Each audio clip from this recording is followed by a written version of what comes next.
There are schools around, and you can imagine the number of hours the students or the children spend in the classrooms. They can't shut the windows and turn on the air conditioners. They would have issues with ECG because they would have to pay a lot more in terms of charges. So if these school children are inhaling all the dust, what kind of health situation are we looking at? Right. Patrice with the Gulf City update for us here on the 3FM Sunrise, and it will get us warmly and kindly into some songs of inspiration this morning, kind courtesy DJ Phil, after which we'll return and we'll have the newspapers for you. We'll get into all of that because quite some conversations from the weekend, sentencing or convictions up to 30 years and what have you, and all of that. We'll have all of the juice if you stick and stay with us. This is the 3FM Sunrise. I am Mawuena Egbeta. Glad to have you join us. We're live now on Facebook. We're live on YouTube as well, 3FM 927. Let's run it up, DJ Phil.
28th and 29th August. To register or participate, call or WhatsApp 0531 100927. Single 200 Ghana cedis. Group of 10 1600 Ghana cedis. Group of 5 800 Ghana cedis. 3FM Tour to Ghana 2026. Ride the rhythm, discover Ghana.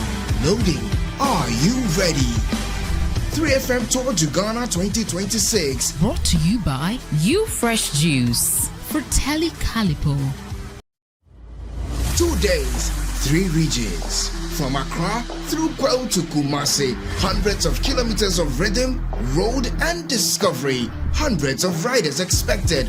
One national journey. This is more than cycling. This is Ghana in motion. 28th and 29th August. To register or participate, call or WhatsApp 0531 100927. Single 200 Ghana cedis. Group of 10 1600 Ghana cedis. Group of 5 800 Ghana cedis. 3FM Tour to Ghana 2026. Ride the rhythm, discover Ghana.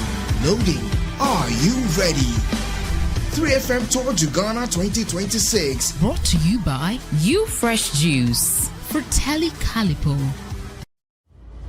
2 days, 3 regions. From Accra through Kwao to Kumasi, hundreds of kilometers of rhythm, road and discovery. Hundreds of riders expected. One national journey. This is more than cycling. This is Ghana in motion. 28th and 29th August. To register or participate, call or WhatsApp 0531 100927. Single 200 Ghana cedis. Group of 10 1600 Ghana cedis. Group of 5 800 Ghana cedis. 3FM Tour to Ghana 2026. Ride the rhythm, discover Ghana. Loading. Are you ready?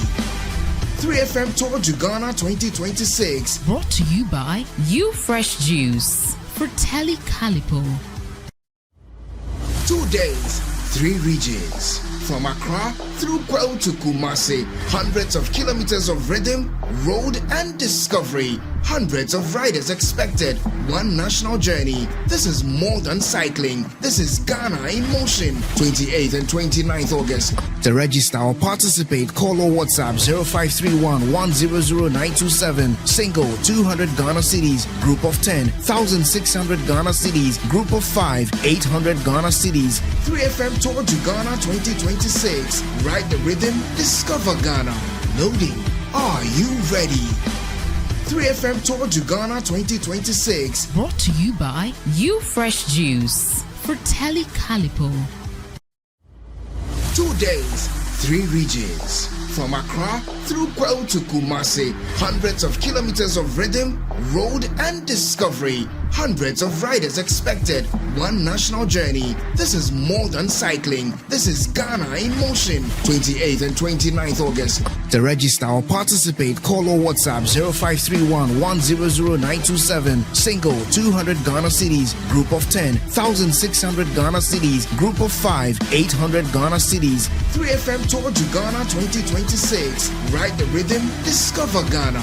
Loading. Are you ready? 3FM Tour to Ghana 2026. Brought to you by You Fresh Juice. Fratelli Calipo. 2 days, 3 regions. From Accra through Kwao to Kumasi, hundreds of kilometers of rhythm, road and discovery. Hundreds of riders expected. One national journey. This is more than cycling. This is Ghana in motion. 28th and 29th August. To register or participate, call or WhatsApp 0531 100927. Single 200 Ghana cedis. Group of 10 1600 Ghana cedis. Group of 5 800 Ghana cedis. 3FM Tour to Ghana 2026. Ride the rhythm, discover Ghana. Loading. Are you ready?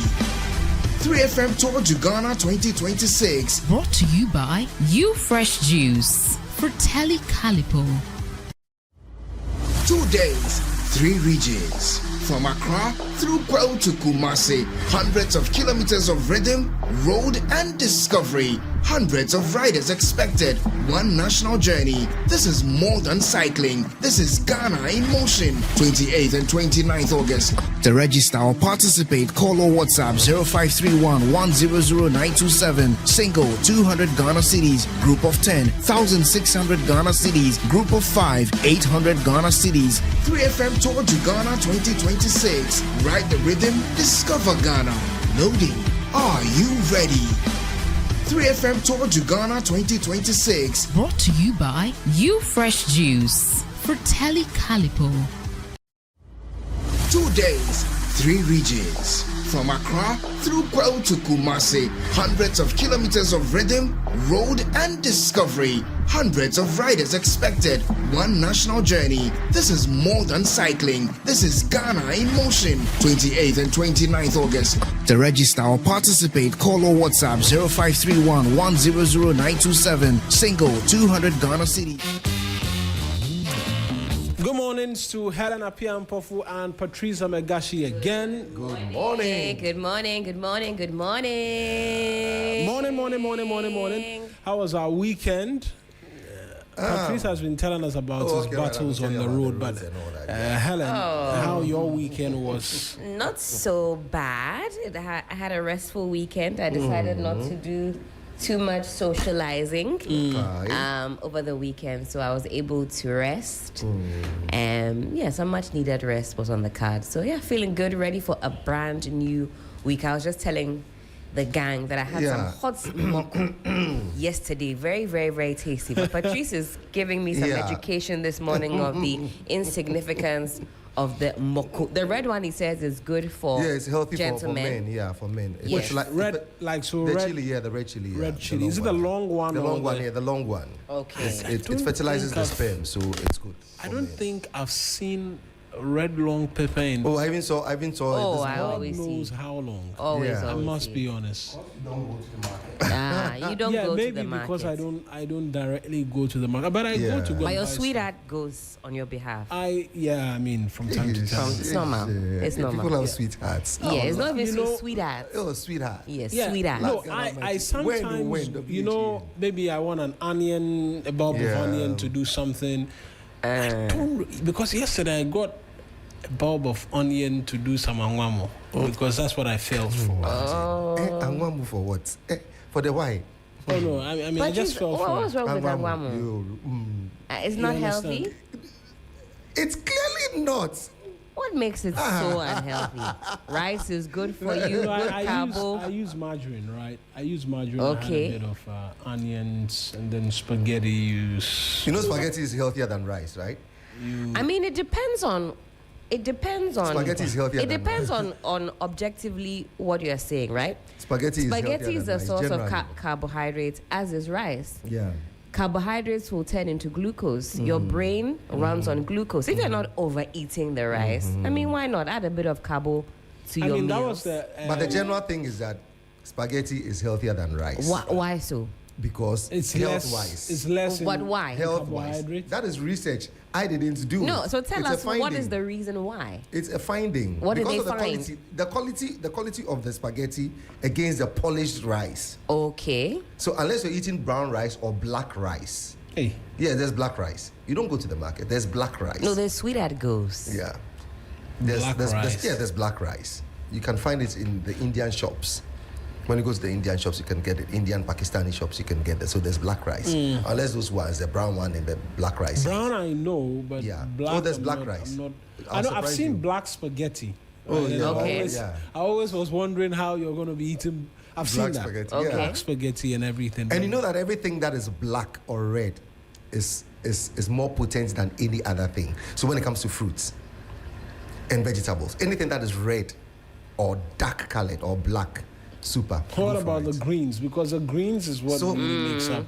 I'm talking about the potency. Okay. How many dark colored vegetables and fruits do we have? My people will say a lot. When you go to ShopRite, for example, or you go to Palace Mall, Okay. and you go to the veggie section, that is where you realize the limitation. I've been the to limitation of our kitchen or our groceries in the kitchen. We are used to tomatoes, onions, ginger, Green pepper. garlic. That's all. Cabbages, carrots, lettuce. Oh, we like Those are- cabbage, yes. carrot, lettuce, cucumbers. But when you go to the section, you realize that that is where you see the I mean, strange you find things, the spinach, aubergines you and all the- find exactly. a lot of things, right? And you find them- Courgette, aubergine. Exactly. You find them in different grades and different shades of colors. The dark colored ones are always more expensive. So I'm chopping Okay. dark cabbages. Yeah, yes, there are. You see that before, right? You see No, those I cabbages haven't. before? Like the purple one, yeah, purple the one. Purple one. Yeah. But that's okay. So you mean darkened? Yes. Because when you say Or dark, my fruit. mind goes straight to black, and that's why I asked a Like question. Like maybe richer in color. So maybe if you were to go for your spinach as opposed to maybe a white looking cabbage, Yeah. spinach has more depth, more nutrients, Exactly. more, I suppose, health benefits, as it were. So But that's the I'm only not thing. here for the demonization of rice.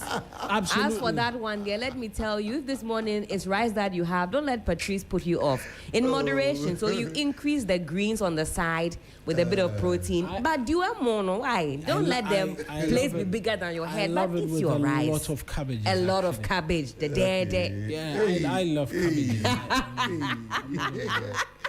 If there's one thing in terms of veggies or greens, it's cabbages. I Yeah. don't know. I don't Really, know. eh? I don't know. The cabbage, Yeah, I know. It I know, is but healthy though. I love. Cabbages- Yeah, Yeah, I really, healthy. really Cabbages love are good. cabbages. You just, Yeah. it gives gas as well. No wonder. It gives gas as well. So you have to be very mindful. You have You to don't mind- like- you take you can take it. No, it's one No, of the I- healthiest, I love cabbages. You can go for So I'm not gonna lie. It falls within so cabbage and cauliflower. Give you gas.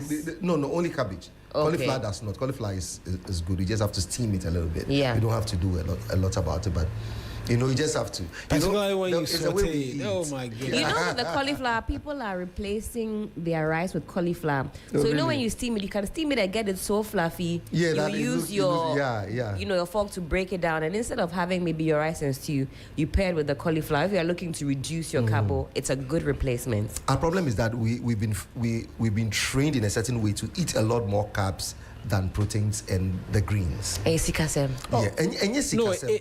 it is. So when people and you here's where perhaps the divergence will come in, right? So what were we pairing the carbs with? A lot of natural greens, actually. So your bomu, your whatever. The soup So a and lot of everything, greens. It's rich in that aspect. And for a very long time, if you eat, you must feel it in the stomach. But Patrice, you say it's more habit than yes, that's than how, pockets. yes, Okay. it's more habit than pockets because point is, look, start up anybody who eats, let's say, the regular wache de shinkafa. You know wache de shinkafa? Wache and what? Wache de shinkafa is what people call wache. Wache is rice. Shinkafa is beans. Okay. So if you say I'm going to buy wache, that means I'm going to buy rice. But if I'm going to buy wache de shinkafa, that means I'm going to buy rice and peas. That is what we Okay. eat. Yeah, exactly. Now, you buy eggs, you buy the protein, whether it's chicken or fish, you buy any other thing, gizzard and so many. People will eat a lot of the so-called wache de shinkafa. They'll eat that one in the gari and the spark, and then leave the meat or the protein as a final diadem. No. When I got But rid the of it, beans is with also. I started protein. doing the reverse. When I start I'll eat the protein first. So that when I get full, what is left is the carbohydrate. Okay. Not the protein that is supposed to fill me. But it's the wache I want to eat. when I order wache, I'm not ordering it because there is meat. Meat, I can chew meat. I can. You are there for the rice wache. and the beans. Yeah, I'm there because I want to enjoy the And you want to wache. mix the talia in there with the curry. When you go anywhere, Ghanaians are eating, they always reserve the meat for last. That's the last bite. So Charlie take the meat. That's what I'm saying. It's pocket too, because that's not the pocket, that's most how we're expensive raised. one. So you want to leave Eat, that one. finish all the food, everything. Finish all the food. No, mommy will Eat say if you don't everything. eat your rice, you eat meat. You When know, the mona so you have to eat Those are the things. before. But the protein. You know, when you are eating and you start with meat, you say, start your episode right now. You know, those are all the. So go to Burkina Faso, go to Liberia, go to even Cote d'Ivoire. I'm sure they all have and unique. Yes, they do more proteins than us. Okay. So whenever Ghanaian entourage travel anywhere outside the country, they're able to see from the way you go to the buffet table and you are taking everything. They realize that you take more of the carbohydrates, you take rice. And a friend went to, was it Senegal or Sierra Leone, one of these areas. Senegal, they'll have lots of meat. Yes, and when he couldn't eat. I can mention his name. He works at Stanbic. His name is Edwin Battles. He knows what I'm talking about. Yes. People should target him. So, why are you giving he Edwin, eat. good morning. he couldn't eat. It's called Yofi. So some people also call him Yofi. So people know Edwin Yofi. You are running the guy down. So the host came to him and was like, "Oh, you're from Ghana, so you can't eat, right? You want rice, so we'll get some rice prepared." He said, "Yes, please, I want rice." Because that is what. But everything else was veggies and meat and everything. Charlie, oh no, away, man. I mean, I will. So that is it. I will look forward to a lot of the greens. Listen. It's what your heart desires. Absolutely. This life is one to live. Open mind. Don't let Patrice put you. Today you plan some. Enjoy your rice. Oh, enjoy your rice.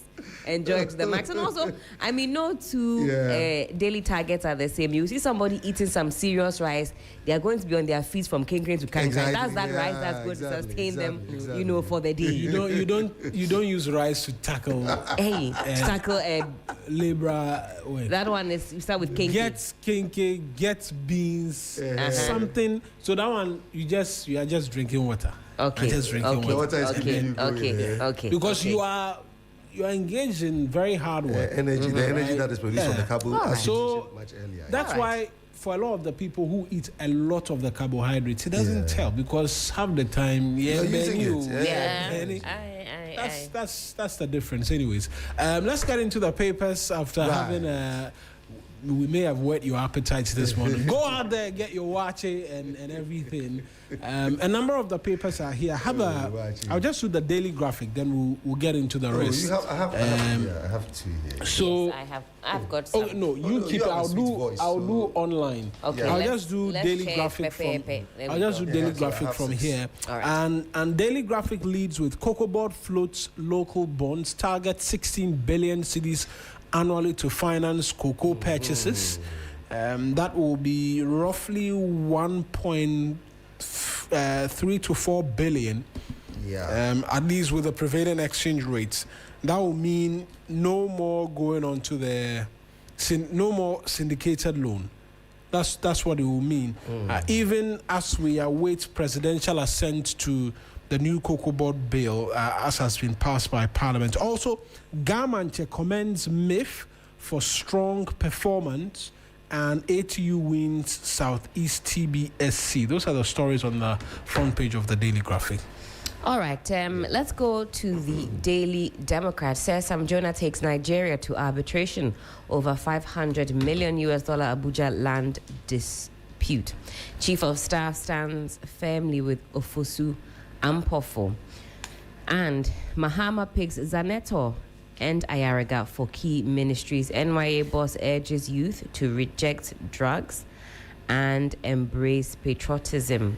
Oklu orders 21-day notice for flood-prone structures. On the front page of the new publisher, Bebu speaks truth to power. Mahama West and Akufo-Addo on free speech. $1 million chop bribery scandal. Ghana, U.S. hunts fugitives after ex-tour boss conviction. New Cocoa Board law will hurt farmers, NPP warns. And 2 brothers arrested over couple shooting. On the front page of the Today newspaper, Ghanaian PhD students in UK protest mandatory loyalty oath. Infrastructure deficit cripples emergency care at Kolebu. Nooks demand social media ban for under 15s. And Mahama names Zaneto Ayaraga a new cabinet push. The custodian this morning, the final one from me.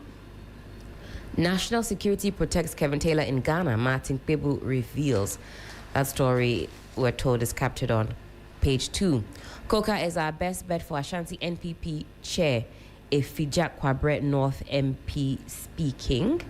Another foreign bribery scandal hits NDC. Full details on page 3. And rushed cocoa bill will hurt farmers, NPP warns.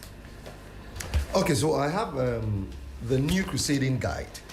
I have the new crusading guide here, which says Sam Jonah takes Nigeria to arbitration over $500 million Abuja land dispute. Other stories on the front page of the new crusading guide this morning says Land Minister Anes Mutala Mohammed's legacy. DVLA must charge by law, not presumption. And also, police ladies pip army to win maiden women's democracy cup. Also, Kantanka family expresses gratitude to Ghanaians. So that is the crusading guide this morning. Let's see the Informer. The Informer this morning has on its front page, Ghana's democracy under siege. Sam Jonah drags Nigeria to ICC over $500 million Abuja land fight. Politicians not above the law, Professor Ajimanbia. Oh, Professor Bad, good morning to you. I hope you're doing good. No more empty promises. Nalak tells politicians. Protest signals 2028 come back. So that is the Informer. One here says, Business Weekly. A nation that refuses to enable its greatest assets, referring to Ghana, you would lose out. The Punch this morning says, persistent Qatar should not be overlooked. Hey, maybe. Okay. Buzia's Democratic Welfare Society is still relevant today. Dr. Matthew Opoku Prempe is alleged to have said that. Daily, you have that one. Let's see. Daily Analyst. Did you do the Daily Analyst? No. Okay, Daily Analyst this morning says, future of Ghana tied to NDC, that is Kofi Bua, are setting. Two brothers busted over Tuba killings. And Mahama government tops Ekufuado in free speech arrests Martin Pebu. Also, Western NDC youth do what? They unveil, okay. Charlie, the IOE. They unveil you're reading glasses. Blueprint for jobs growth. Yeah. Insult arrest hurts government image. Roxy Nelson Dapamekbo is saying that. He said that on key points from the weekend. Lands Minister Anes Mutala Mohammed's legacy. Yeah. So, I mean, Martin Pebu was chewing off the tail of the president because of one key personality, Kevin Taylor, who it is believed is protected when it comes to these things because his program is laden with a barrage of insults. So the point is, how come one personality is being protected by the state, but others are being incarcerated? So for him, that is a justification, and it makes a lot of sense. That is logical reasoning. If two people are battling and they are both effusive in their language, why would you take one out and protect the other? I don't get it. I don't get it. So my point is that you need not arrest these people as it is being done. Look, in this new age, cybersecurity, AI, intelligence, and all that, you don't need to, even if you want to pick them up, don't pick them up in the open. Don't let everybody see them. You know, I'm not saying do something untoward, nefarious or something. But what I'm saying is that there is a way to deal with these people.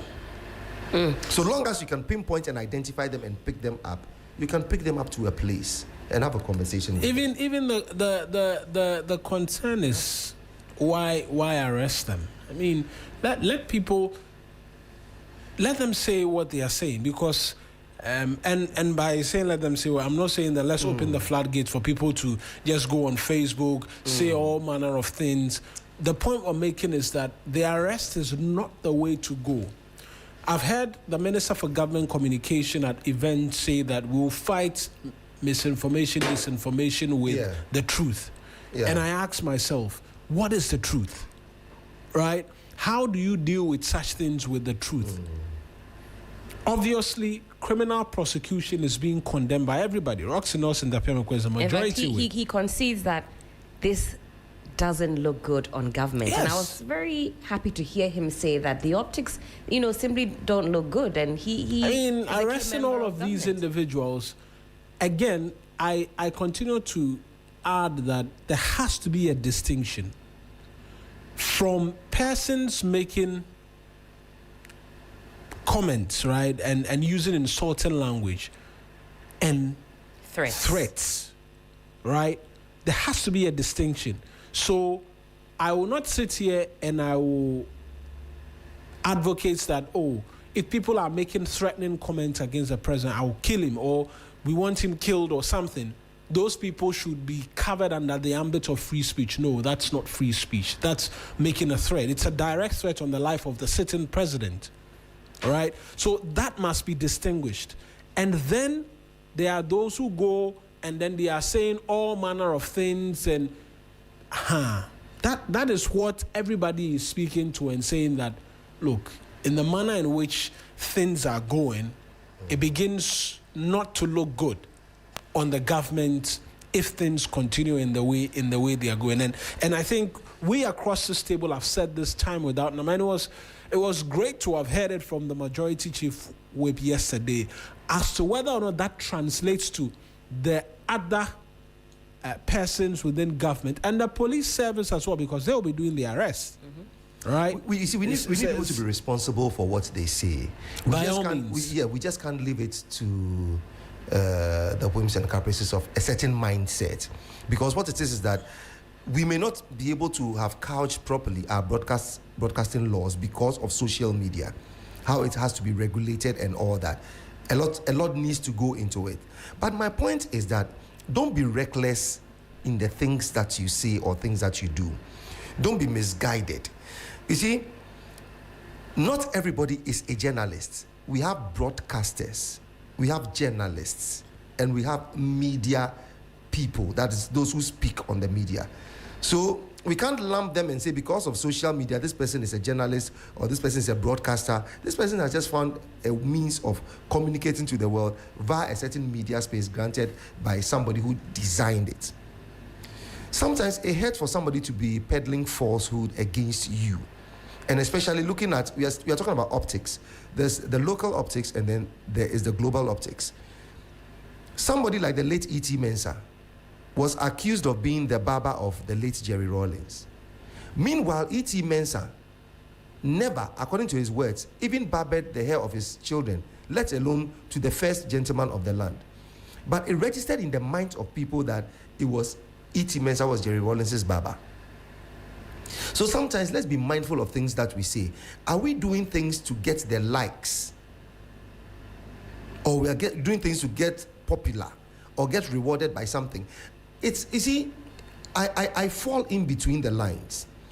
I remember vividly when insults were being held at, was it Nanado? I think Nanado or the same Mahama. And Esankuma came out and said that insult is not a criminal matter. That was President Mahama. President Mahama, exactly. The president is not a crime. Yes. It's not a crime for you to insult. Yeah, it has never been. Yes, actually. It's never been. So, at best, the person who is insulted can take you on for disparaging their personality or their person. So that you can do. But my point is that much as we are looking at the fact that people are being picked up and arrested and being showcased in the media for what they have done, we also have to pick up that sense of responsibility when we want to go out there and say something.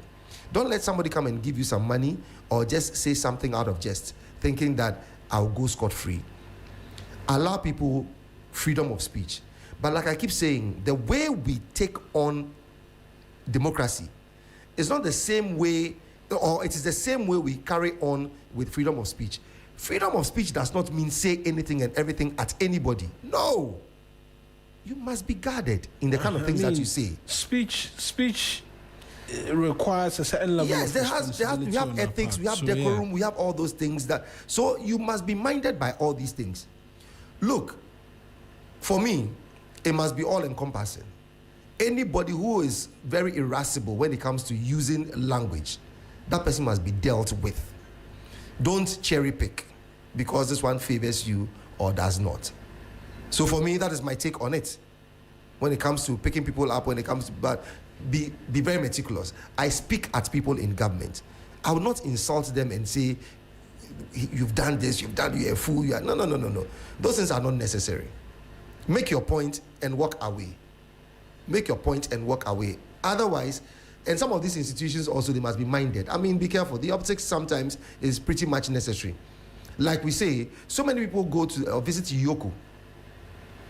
But we don't know that until a matter comes up in the media space. So many people, many people. Matthew Poku Prempero, they all go to Yoko. That's right. They all go. You get it? But nobody knows about it. But when you target somebody and arrest them, like they say, in a Rambo style and so on and so forth, it's definitely going to come out. Right. There are ways to deal with this. A bit more papers? A few more. A lot of the top stories mimic what we've already read, but let's just have a quick run through. The news center this morning says detail-driven news. Who are the receivers of over $50 million holy rain new cocoa bill inimical to farmers? That's coming from the NPP. CD appreciation cuts ECG's losses by some 12 billion Ghana cedis in 2025. Fiscal discipline at the expense of lives and development. Government cancels 1,800 projects, delays 2,000 more.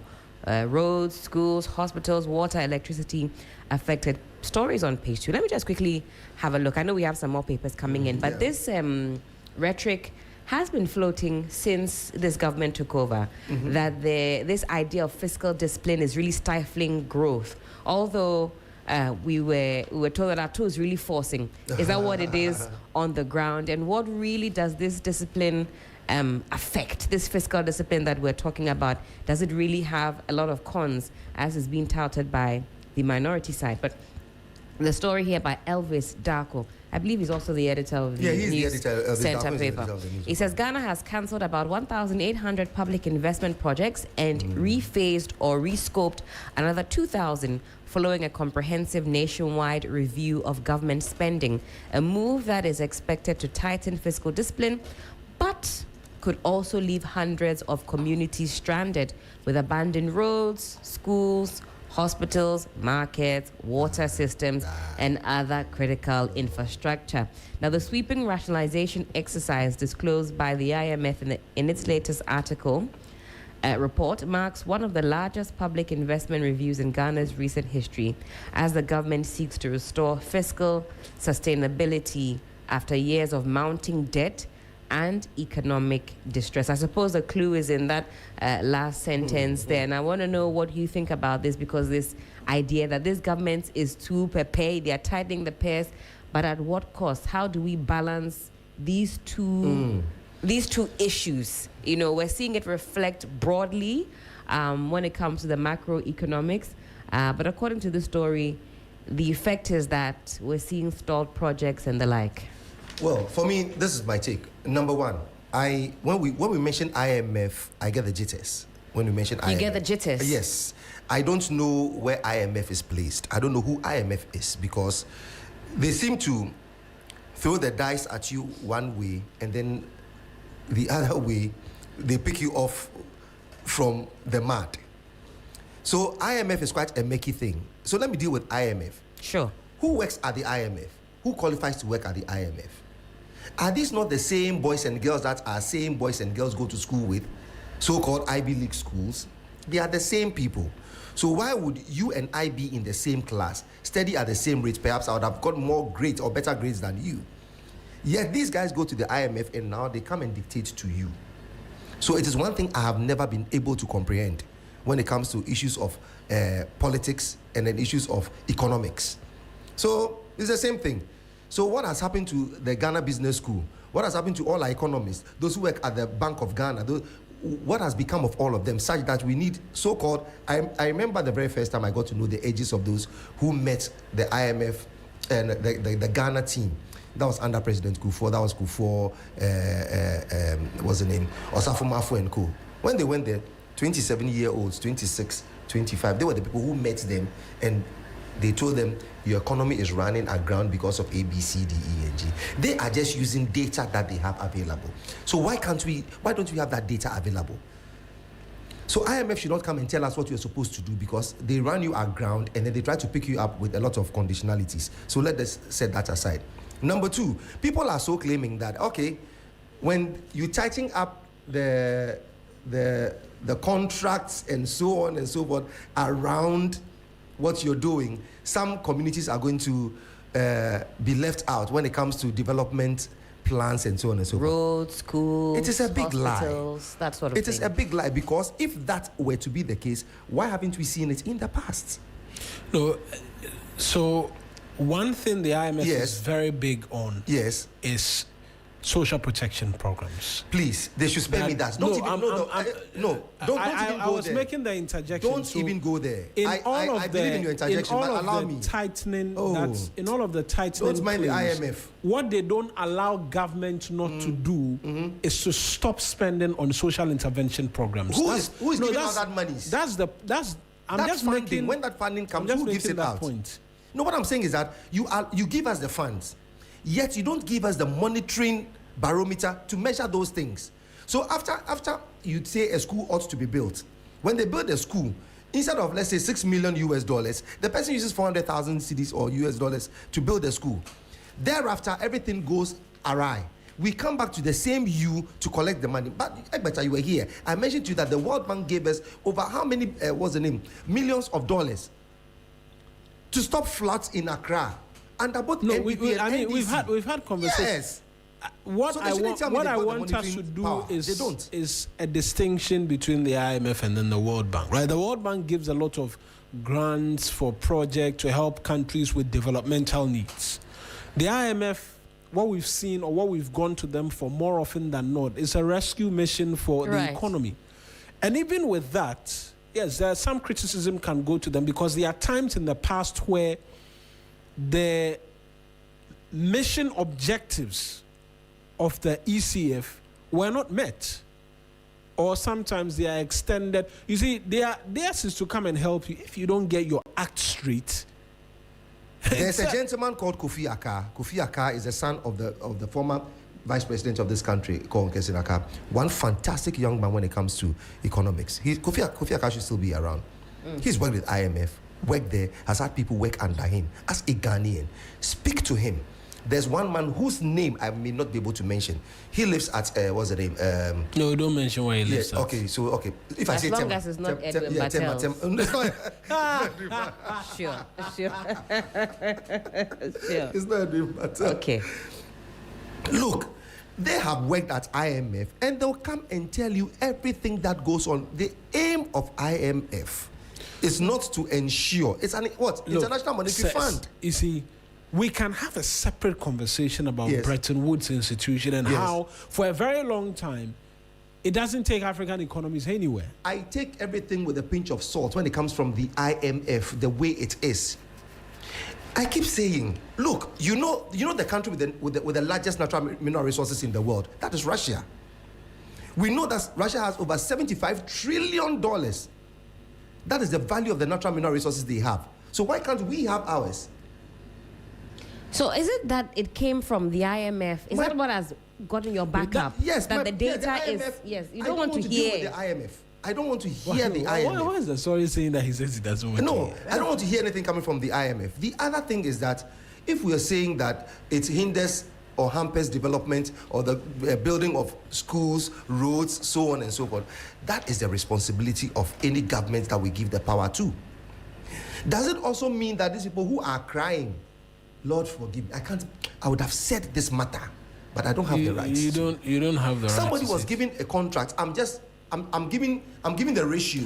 You see, I'll that give is the why ratio. Hold on. I'm not defending the Yes. IMF, but the IMF cannot cure your deficiency and your hunger for greed. But you don't do that. You don't hand me over this mic, earpiece or headphones. We have telling seen how I should use it and monitoring everything.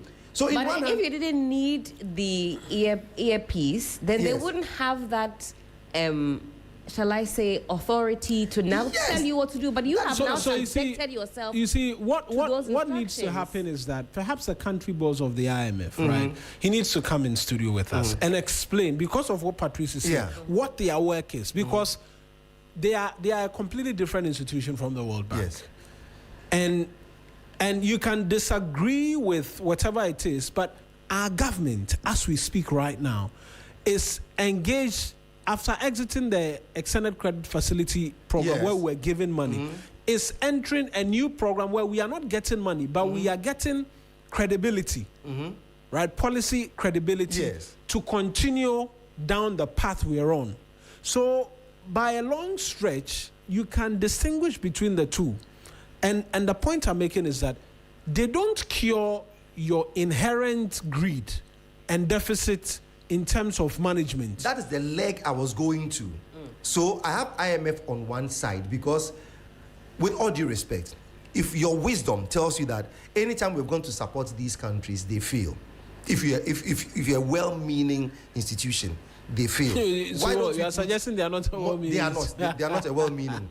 Why don't you put a monitoring and evaluation aspect into the clauses? But you see, that's the thing. There are teams. In fact, when Ghana entered the ECF over the last 3 years, there's a mission team that comes to this country every time there's a review. Stefan Rude. He was the one who was leading the IMF team into the country. And what were the threats? They come and review the work. And afterwards, they issue a report and say that, oh, this and that is the case, this and that. We set targets for. We revised our inflation targets in 2024 because the IMF had set a target by which we should reduce inflation by. We couldn't do it because obviously it was an election year and money had to be spent for campaigns and all of that. But they set a target. When that was not met, they flagged it that you are supposed to have met this target. Where I will agree with Patrice is that even when the target was not being met, they will revise it and then they will still give you the facility.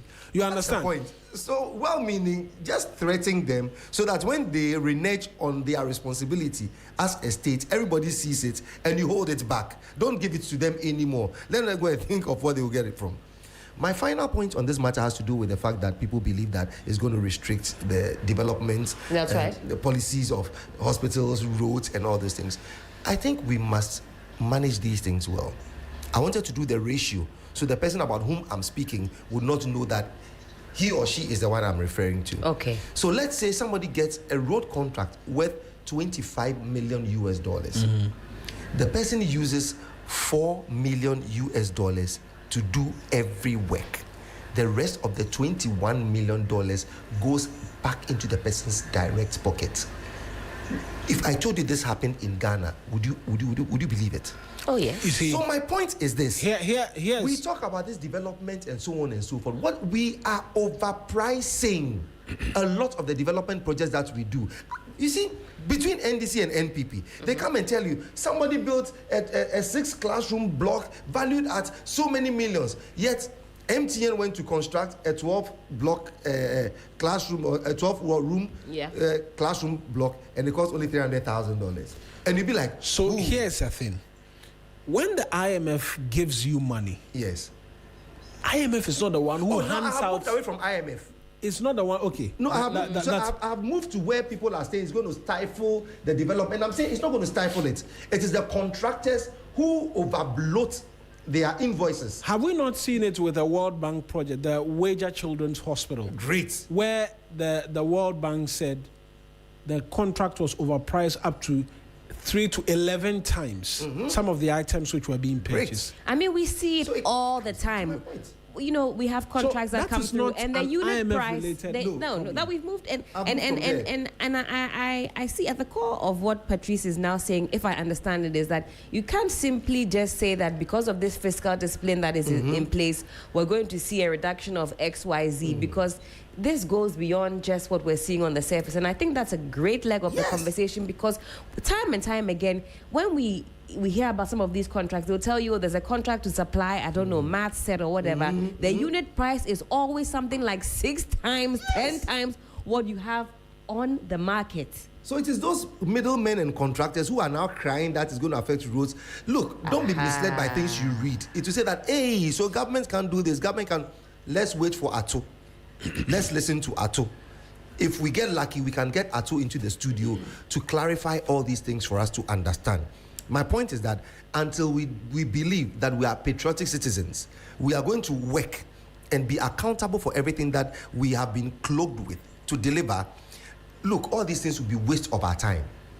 It will be waste of our time because you and I know that now more than ever, you can go online and find out the cost of a microphone, the cost of a laptop, how long it to construct a road, 20 kilometers, 10 kilometers, 5 kilometers, asphalt or non-asphalt or you can't find out. So why would those sitting at the what's the name, roads and highways, append their signature to a project request that somebody says, I want to construct a road from here to here and I'm charging so and so millions. Meanwhile, you can just tell that this is only 500,000 or only 2 million, not the 100 million or the 10 million.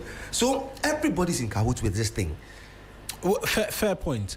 But I just want to say also, finally, on this score, I suppose a pro of the tightening of government's belt or this fiscal discipline is maybe attached to a saying that I like, that present pains lead to permanent gains. If we're able to tighten our belts and get on solid footing, I'm sure the future then looks a bit brighter. Patrice says, I mean, and a special good morning to the IMF country boss, right? Dr. Adrian Alter. We're looking forward, hopefully, largely because on the back of some of the arguments Patrice made. I would love to sit in the studio with him. Yes, I would love to sit in the studio with him. It would be beautiful. In the studio, beautiful. In studio as well for a conversation. But on the subject matter of present pain, you know, I always ask myself this question, whether the Ghanaian legitimately has room to stomach present pain for a future gain. You know why I say this? I go back in time to the very early days of independence and the complaints from there. There was Akosombo Dam. There were factories all over. There were vehicle assembly plants and all over in this country. But the Ghanaians of that time complained and were excited, at least per the account and some of the stories we read, when Nkrumah was overthrown. We, the generation of today, look back then and say that, what? That was a visionary. All of these things at a time when Ghana was barely, 10 years old, all of that was extraordinary. Oh, less than 10 years. No. So I always like ask 5 myself, years. In fact, even let's bring it back to present times. When there's a road construction somewhere, it results in I'm not referencing you. Oh, Patrice. yeah. It's uncomfortable. You find people complaining, this, that, and I always ask myself, do we know what it means to go through a difficult patch? Obviously, there are legs of it where you can argue our politicians always tend to benefit from difficult times. And so, I mean, sometimes it's legitimate when people are crying. But when there's a tightening of belts, there is a present challenge where persons are not being recruited, or there is removing hawkers off the streets and off pavements to beautify the country or to beautify the capital, and then it will lead to some other things. Can we stomach that presently in a weight of the glory in the future? It's a question I always, because it appears we cannot. It depends though, because if government says that we are all in this soup together, we're all going to tighten our belts, the optics must reflect that. So me as an ordinary citizen, I should also see you embodying that fiscal discipline, that tightening of the belts as well. During the COVID era, we were told that we're in a difficult time, borders are closed, we're going to have to do X, Y, Z. We saw the Ministry of Information pay itself, or some of the cohorts. It's one of the many things a lot of people cannot forget. And I cannot forgive, because our frontline workers, our nurses and our doctors, I don't believe till this day they received that compensation package or frontline package that they were promised. So sometimes, I mean, I can't speak for what happened in the independence era, but for today's era, if you're asking me to tighten my belts, that you eat soakings for the next 1 month, and every time I come to your office, I see you are drinking buffet peche, with fire, my peche, belts now, tighten me, you need to create new holes to accommodate your stomach. I think that would definitely leave a sour taste in my mouth. So do our leaders know how to be in the trenches with us, and what does that practically look like? Oh, you hear we've donated 1 month's salary to something, but is that enough to assure the populace that we're actually in this tightening of belts, together? So Alban Kingsford Sumana Bagbin, who is the Speaker of Parliament, He had issues when people were complaining about the fact that we need not give the MPs four-wheel drives and all that, and that the MPs needed a four-wheel drive. I said to myself, I love that man so much. I appreciate him so much. I remember back in the day when we used to talk to him. This is not a plan for a good future. His rebuttal alone told me that we are not a country that is ready and willing to develop. The idea of a developing country, of a country that wants to develop, is that car, the PHC motor, no, well, that's that small car that they use for Uber. Suzuki. The Suzuki should be a car that can drive you from here to, let's say, Cape Coast and back without any problems or troubles. What it means, why do we give the people four-wheel drives? Why? They say, oh, they have to go to their constituencies. The terrain is rough. Terrain is rough. Why would you allow a terrain to be rough? So you give somebody a four-wheel drive so that it can go over that terrain, and then the rest of the people in the community, what do you give them? So that is the reasoning. If our reasoning is that they need to go over a rough terrain, so we need a 4x4, that means you're not ready to deal with the matter. We are not ready to legislate anything to say that every road within this community must be constructed between this time and that time. We are not ready. So you can hate me how much you hate. You may dislike whatever I say, but I still believe that the country is a dead country. Because a lot of things that we ought to do, we are not doing. It is just simple. That even if the Speaker of Parliament is able to defend that we need to give four-wheel drives to people, MPs, because they have to visit their constituencies, what are you telling me? So without four-wheel drives, so that means the terrain is not good. What plans do we have to ensure? Look, I tell you, the quality of leadership depends on the quality of the roads. Yeah. So to see the quality of leaders that you have in the country, look at the quality of roads that you have. Interesting. Match it to any country. Match it to any country. Look at Indonesia. Did you know Indonesia had over 170 islands? Really? Indonesia is made of, 170 islands. Interesting. But look at how fast they are growing. Check their GDP. Check the plans they have. They want to move from 5 point something GDP to 8 point something. That is even Indonesia. So if a country, we, flat land, good weather, proper soil, everything that we have, we are not able to achieve even a quarter. Then who are we? When I say it, I mean not to disrespect anybody, but when I say the country is a dead country, what I mean to say is that you have everything, but you're not making use of that everything. Aren't you dead? You are dead. So we should not give MPs four-wheel drives. I'm one person who will stand up against it. Ultimately, we should not insulate them from the problems that you and I face. They should face it. So they go through the traffic every now and then with us when they are in opposition. And they talk and they do everything. When they get to power, now because of the sirens, they can bypass. So now all of a sudden, they forget the roads are bad. There's a lot of traffic. I keep mentioning, look at the road from Accra to Adan and onward to the Volta region. I end it at Adan because from Adan going to the Volta region, there's not heavy traffic. But from here to Adan, it takes people 4 hours, 5 hours, 6 hours, 7 hours, 8 hours. You can stay in traffic just for that long. The Accra Cape Coast Road, oh Lord, we have heard in various budgets. Accra Cape Coast Road, government has voted, everybody say, yeah. So between the Accra Cape Coast Road, then they'll pick Yamransa to here, $20 million, yeah. From Gomwandis to that, within the same road. We are picking and picking and picking. Till date, Accra Cape Coast Road, look at what it is. And you are telling me that we are a country that believes in...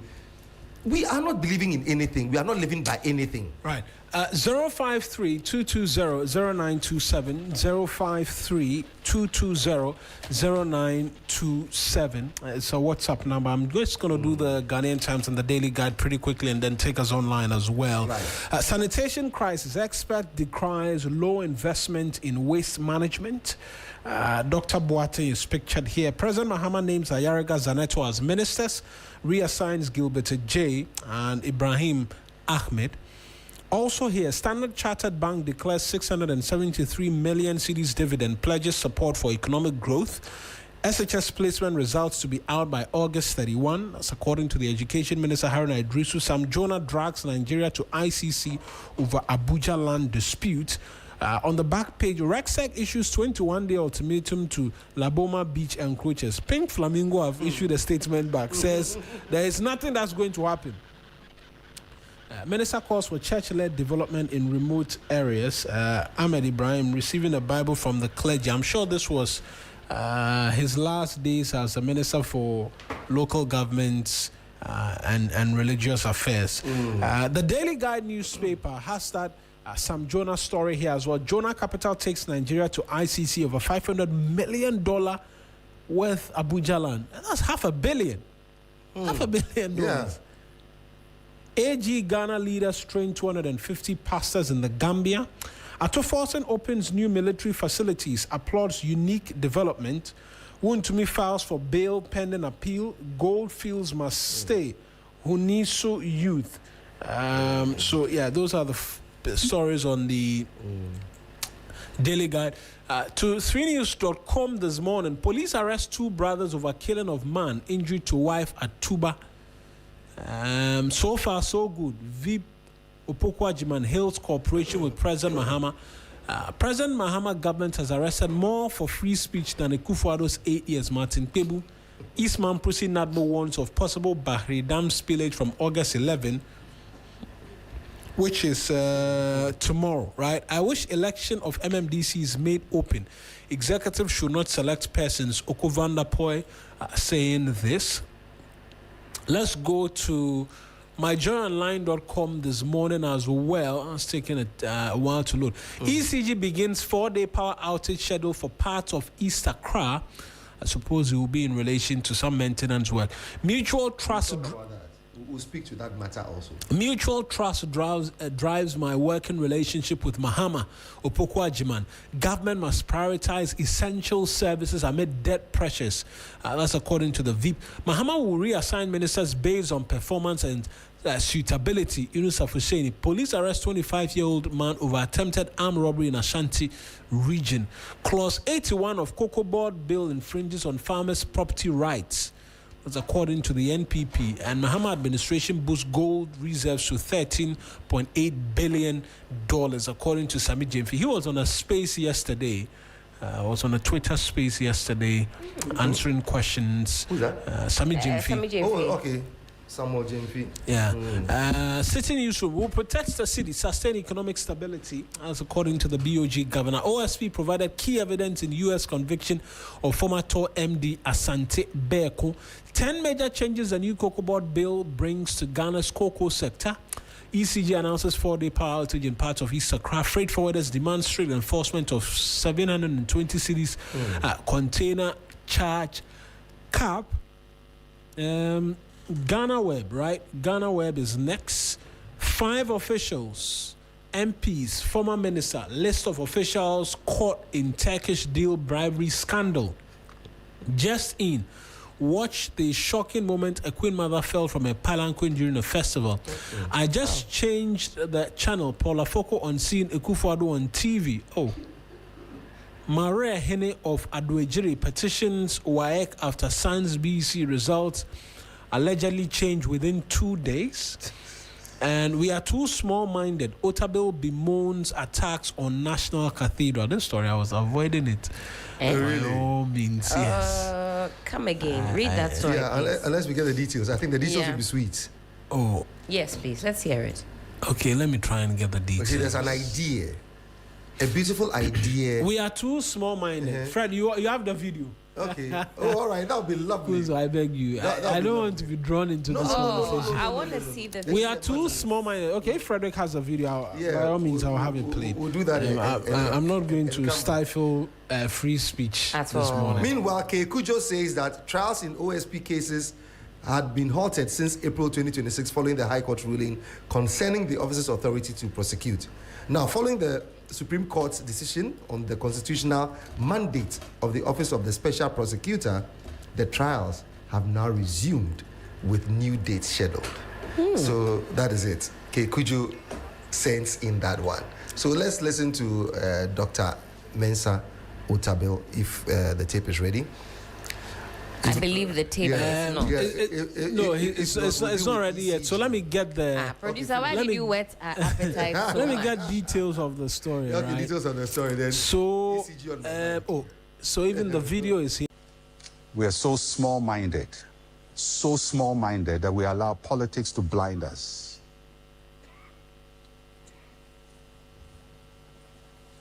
We allow politics to just crush our thinking. We need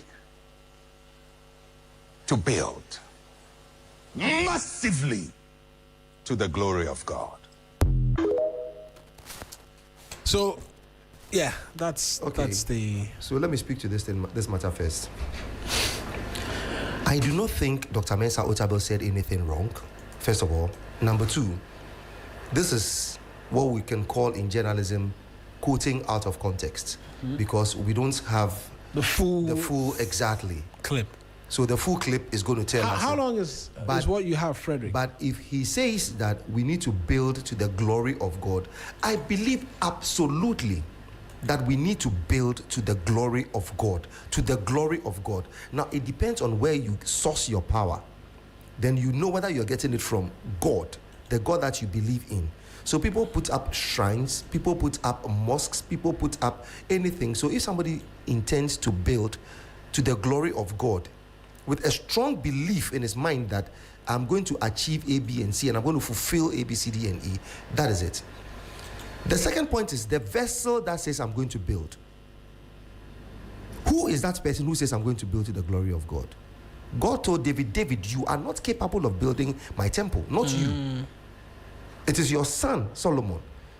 So I don't know the context within which Dr. Mensa Otabil was speaking. But if at the time Nana Addo Dankwa said he was going to build, I questioned it from the beginning. So that is it. It's the vessel that is going to build it. But to build something to the glory of God, fair enough. When Dr. or the architect Ajay, Sir David Ajay. Yeah, David Ajay, when he came up with the design and everything that he was going to fulfill, I was like, this is not right. This is not what we expect sitting in Accra. Heward Mills, in his wisdom, took it all the way to the eastern region, where he has a museum over there, beautiful place, took it to the eastern region. So as a state, if we want to open up the country, don't we have Dodowa? Dodowa, the first place that the white people traded, it was Dodowa and Adan, not Accra. Dodowa and Adan, that was where the market was. That was where. So open up the country and take it there. So for me, this is out of context. So if he says we are small-minded and we apply politics, yes, it is true. We are small-minded, I agree. Number two, we applied a lot of politics. Yes, I agree with it. But Patrice. I want to listen to the stretch. I want to listen to the stretch because that is what it is. And there's nothing wrong with him saying Helen. I mean, I can address this issue without even, not even off the back of what Pastor Otabil had to say about this. At the time when this idea of a national cathedral was floated, it came to us as a personal project, something that was going to be done with very minimal government funding or minimal government intervention. And I was in support of that. If that's a project that the then president wanted to put together to say thank you to God for his win, I had no qualms about that. But slowly and surely, we saw this personal idea creep into the pockets of you and I. At that time, we had critical issues that we had to contend with as a state. And I don't think that a national cathedral should have been top of the agenda, especially Absolutely, something that started off as a mainly private thing where the churches were going to come together and contribute. Slowly and surely, monies were disbursed here, there, and everywhere. The debt burden was, something to talk about. A lack of transparency is something I think that swirled around this National Cathedral project as well. And for me also, separation of church and state. We always say it, but do we understand what we mean by Ghana being a secular state? The use of state resources for a religious building in some quarters raises concern. It's like, where do we draw the line? Because there are other religions as well in this country. How much are we allocating to our Muslim brothers and sisters, those that practice traditionalism, Buddhism and the rest? They are quite minimal though, but I mean, yes. Yes, I mean, the facts are the facts. So those were some of the issues that I had at the time, and the more information we got, the less enthused I was about this National Cathedral. So we can, I mean, he said his opinion, and we also are entitled to ours. Is it a good idea? Was it a good idea? For me, if you ask me, it has always been a big no. You came and sold it to us, Mr. Ex-President, as your personal pledge. And then next thing we know, monies that could have gone to so many different things were funneled to this National Cathedral. Prime and land. Today, what do we have? A foundation, no building erected, Swimming pool. money spent, a swimming pool. Yeah, Come on. a swimming pool.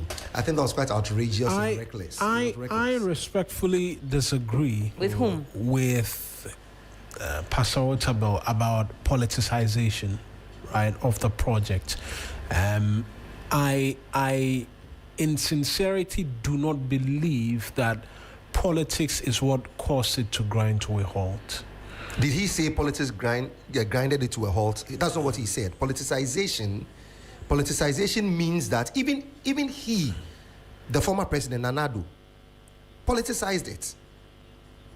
You get it? So his politicization is not for or against, it's for and against. Because if you, the person who is constructing it, you politicized it, and you didn't let the people who were supposed to follow understand it properly. Now it got to a point you started shifting the goalposts from your personal thing to a party thing, to a national thing, to churches thing. You didn't know. And when we talk about the politicization of it, it means a lot. So even within the clergy, those who were at the helm of affairs, there were members of that National Cathedral Board who resigned. Thank you. So his politics because that of is a lack talking of about, transparency, amongst other things. So his politics that is talking about could also have seeped into that. Perhaps politics was being played among those people, so it fell off. So Nanado played politics with it. The opposition played politics with it. Even at the clergy level, there was politics, and then so many other things where somebody had the chairman or something, he had 6 passports or 20 passports, all those things. I mean, so the politics around it, that's what I believe Pastor Otabel was speaking to. He wasn't speaking to NDC, NPP but here is where I still believe that, look, after close to $100 million, right? I mean, we can argue about the context in which he's speaking. Good morning to Lord Amwabing. When Lord is swallowing bread this morning as I'm here. Charlie, it took me aback a while, like for a short while. Lord Amwabing. Lord's bites. Lord's bite on pa. Lord's bite on pa. But anyway, I good morning to Prince Kofi Amwabing. At the mention of the name Amwabing, one solid gentleman. Good morning, Chairman. Absolutely. Yeah. Here is where I would still disagree, and with all respect and reverence to him, that we can argue about the context in which the word politicization is being used. What we cannot argue about is the fact that close to $100 million was pumped into the project, at least based on costing us to monies that have been disbursed. So on what basis do you disagree with him? No, I'm making the point that after $100 million goes into a project, Patrice, we should not have a hole which has not been. We don't even have a foundation after $100 million. We don't even have a foundation of the cathedral. And the architect was paid, right? Yes. Oh, yes. He was paid off.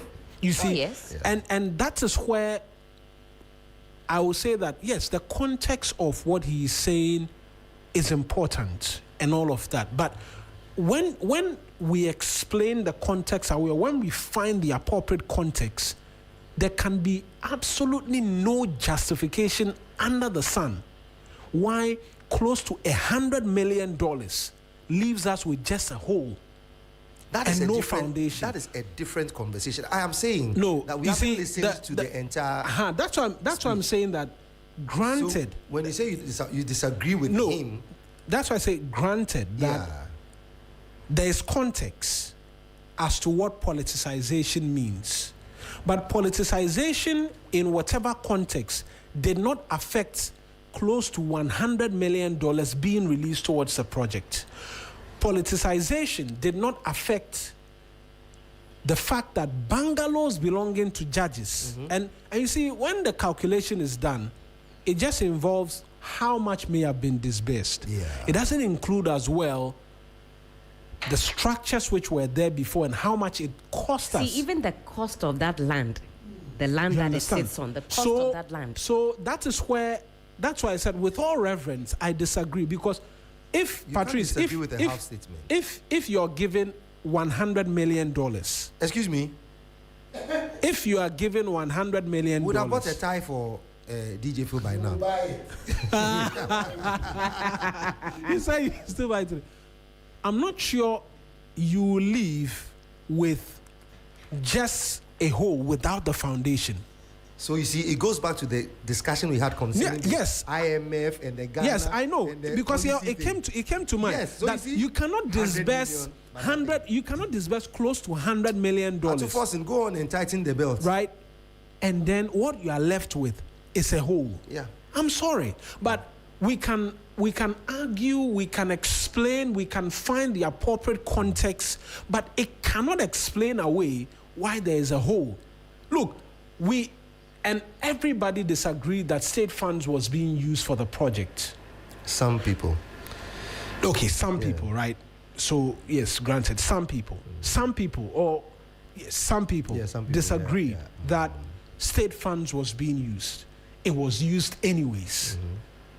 After its use, we can't, after whatever, and sit here and all that we have in terms of an evidence to state funds being used is a whole. We cannot. No. In all things, give thanks. We cannot. See, and I lean more towards Mawuena's argument that in whatever context, and that this is thing where, was a bad and that is idea. where it will all end. It was a That bad look, idea. you can argue that, oh, we shouldn't have used state funds, but state funds was used. It was disbursed towards the project. Thank you. We as much as I may have disagreed, you may have disagreed, she may have disagreed, it was used. But after it was used, where is the evidence of the work? If we which has dipped been our done? fingers into our emergency funds as a nation to go and fund this You project, see- at a time when it was a project I still maintain was low on the priority list, something that was touted to be a personal pledge and the church was supposed to give that support.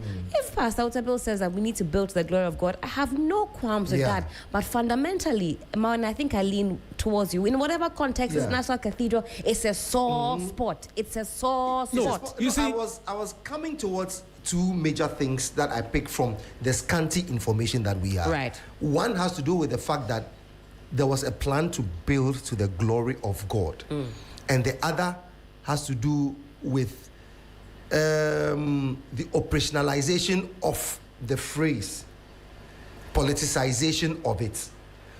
So it is, like I'm saying, it is just possible for Doc to have said that or inclined to have spoken to the fact that, but for the fact that even the NPP or Nanado politicized it by introducing this, taking out this, building to the glory of God wasn't a problem. Codjoe sent a message, says Otabil was defending the ambition of building a magnificent cathedral. The central public criticism has largely concerned the use and management of public money, opportunity cost and accountability, not whether Christians are capable of building something magnificent. There is also a particularly interesting historical wrinkle. Otabil himself ceased being listed as a National Cathedral trustee in 2022 after it was publicly disclosed that he had walked away from the project earlier. Right, that's it. So that's what I'm saying. The politicization means a lot of things, and building to the glory of God. Look, there is something that is creeping, as my English people will say, surreptitiously into our state edifices. People are not averting their minds to it. That is something me, Patrice, Boluvi, Dajivi, Agalata, on this microphone would never speak to. When you shut the microphones, I'll draw your minds to it, and you realize that, hey, there is something somewhere. Don't joke about all these little things that people are doing, putting an edifice here, placing this one here, this structure here, the intent of, be mindful. Let us be careful. I'll tell you something. Is it something that is happening and operating in this realm or in another realm? It's happening in this realm. Ah, okay. I thought you were taking You have us seen it. to another realm. You are seeing it. You see one almost every day, but your mind is not averted to it. We'll deal with that one. Did somebody mention ECG? Yes. Shutting down some this thing to do. ECG. There are a few more comments in relation to this.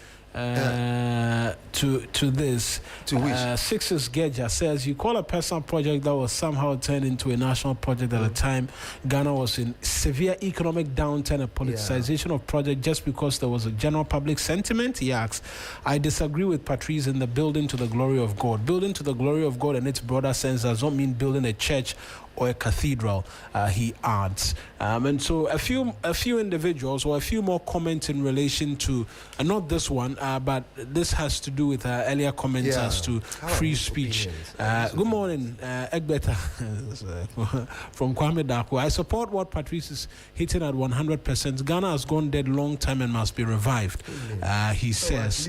So Kwame Daku comes through with that one. I have to do the ECG story, right? Oh yes. The ECG on the power situation and all of that. So let me get into that briefly. So stories on a number of online portals, but I'm going to take it from a journal.com, which reads that the Electricity Company of Ghana, ECG, will today, Monday, August 10, begin a 4-day planned maintenance exercise in part of East Accra. The exercise, Bilashan is back. London approach remember. The exercise, which runs until Thursday, August 13, will result in looking good. Temporary power interruptions in affected communities from 9 a.m. to 5 p.m. each day. ECG says the maintenance is aimed at improving the reliability of electricity supply in the affected areas. On Monday, August 10, the outage will affect Taiman, Oyarefa, Mr. Smith, part of Ogbojo, Chumesiwa Hospital, Ability and surrounding areas. On Tuesday, August 11, customers in Ashiyi, part of Dodowa, Tobinko, Oasis Estate, Manette Junction, and surrounding communities will be affected. The Wednesday, August 12, schedule covers part of Laboni, Agbogba, Zongo. When? Wednesday. Okay. Part of Laboni, Agbogba, Zongo, Adenta SDA, Taught to Teen School, Top Herbal Clinic, part of Medina, Libya quarters and surrounding areas. The final phase on Thursday, August 13 will affect Achimota School and surrounding areas. ECG has urged customers in the affected areas to take note of the schedule and make the necessary preparations ahead of the temporary outage. Quick comments as Bill is here. London Boga. Oh, quick comments. No, you had wanted the... Yeah, so I you see, there's one thing I wonder, who works or heads or leads the procurement department of the ECG? I mean, Bill just came back from the UK. How many times did your power go off? 0. Okay, great. You have lived in the UK. How many times did you experience power outage? Some of us have lived elsewhere, and people know what I'm talking about. Those are the helm of affairs, giving political authority. They go elsewhere, and there's nothing like power outage. Now, I don't believe we produce all the power generators and the transformers here in Ghana. We source them from outside, don't we? So how come where we are sourcing all these equipment from, including China, so that if some are coming from China, nobody would think that China, they build one of the best engineering equipment when it comes to power. How come those people that we source all these equipment from, when it is raining or there's a threat of thunderstorm, they don't have power or they don't experience power outage? But here, the moment the wind starts blowing, you have power outage. I'll answer that question for you briefly. Because of saving lives, right? In some of the areas, it floods. If the power doesn't go off, there will be electrocution. This is a big and people joke of an will answer die. to me. No, I'm being honest. This is a big... No. In the last... So what are you telling me about those No, but countries? where he says that we source them from, they also have floods. They also have floods. They also have those. So what's the problem? I'm making a point. It's coterminous with the level of development you have. At Alajo, when it rained on July 29, was it June 29? It was June 29. Someone was electrocuted. That's what caused the person's death. We saw June 29th. So you are defending what, ECG? What happened in relation to... Young man, you are defending ECG. The floods. Are you kidding I'm me? not defending ECG. I'm just providing additional Don't context. provide additional, because but what Helen, you're doing is that you you make are a comment for me, supporting and let me go. Let's not procure equipment that are not what's the name, fit for purpose. Let us stop doing that. Because we are in 2026. Power outages were things of the 90s. We have to do sports. Helen, what? My final comment on this is that we have to have a deeper conversation about why the items we procure Yes. in different parts of the world work differently when they arrive on our shelves. But Bilashan is in the building. Hi, Ellen. Welcome back too. Thank you so much. I saw the videos. I was like, Yes. Yeah, they did me some really nice show. Must be nice. On Friday. Yes, it's very nice. Oh, We'll do some for you. You do something for me. We'll do some for you. It's cooking. Oh no, but I've not been away for months, so mine won't count. That is fair. And you also didn't bring bundle of joy.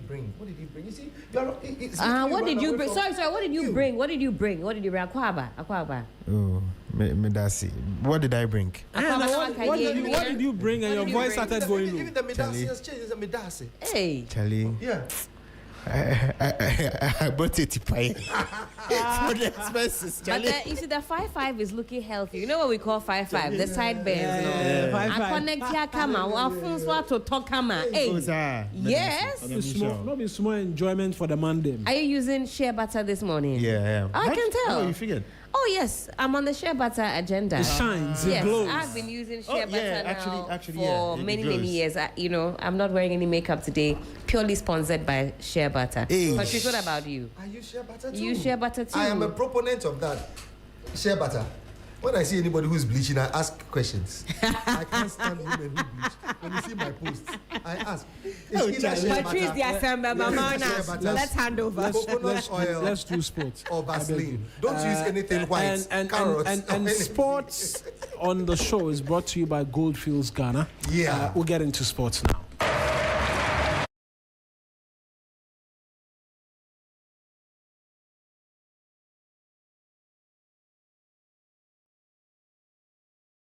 Ghana Cities, Group of 5, 800 Ghana Cities, 3FM Tour to Ghana 2026. Ride the rhythm, discover Ghana.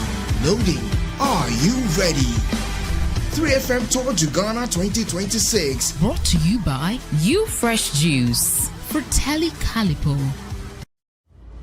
2 days, 3 regions. From Accra through Pearl to Kumasi. Hundreds of kilometers of rhythm, road, and discovery. Hundreds.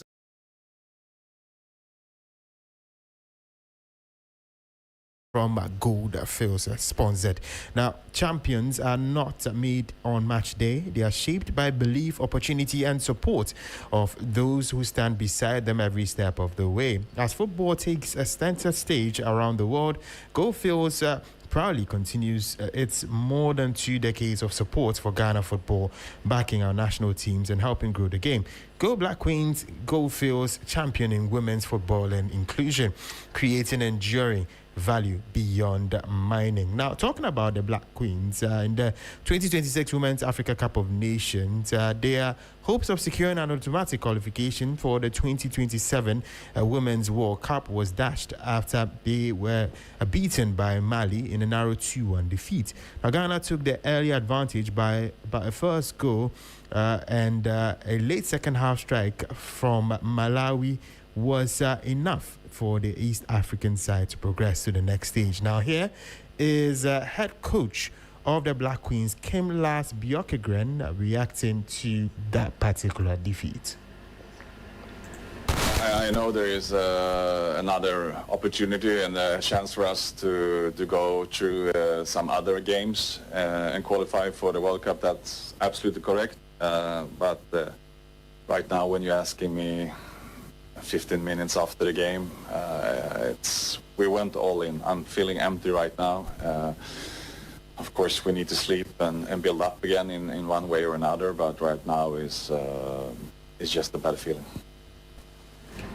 That was Kim Las Bjorkegren speaking there, the head coach of the Black Queens. And we have another message from Goldfields from the Black Stars, Black Queens, the Black Challenge, and the Women's Premier League. Goldfields has remained committed to the growth and development of football in Ghana, supporting Ghana football since 2005. Now, Goldfields Ghana proudly stands behind the Black Queens at the Women's Africa Cup of Nations, WAFCON, and wishes them continued success as they continue to inspire the nation and make Ghana proud. Goldfields creating enduring value beyond mining.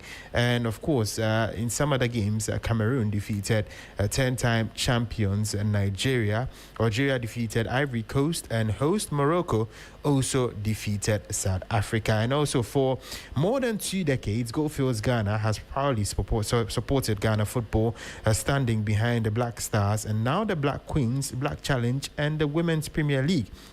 Now, as Ghana's national teams continue to inspire the nation and pursue excellence, Goldfields remains proud to support the dreams, aspirations, and future of Ghana football, empowering through football.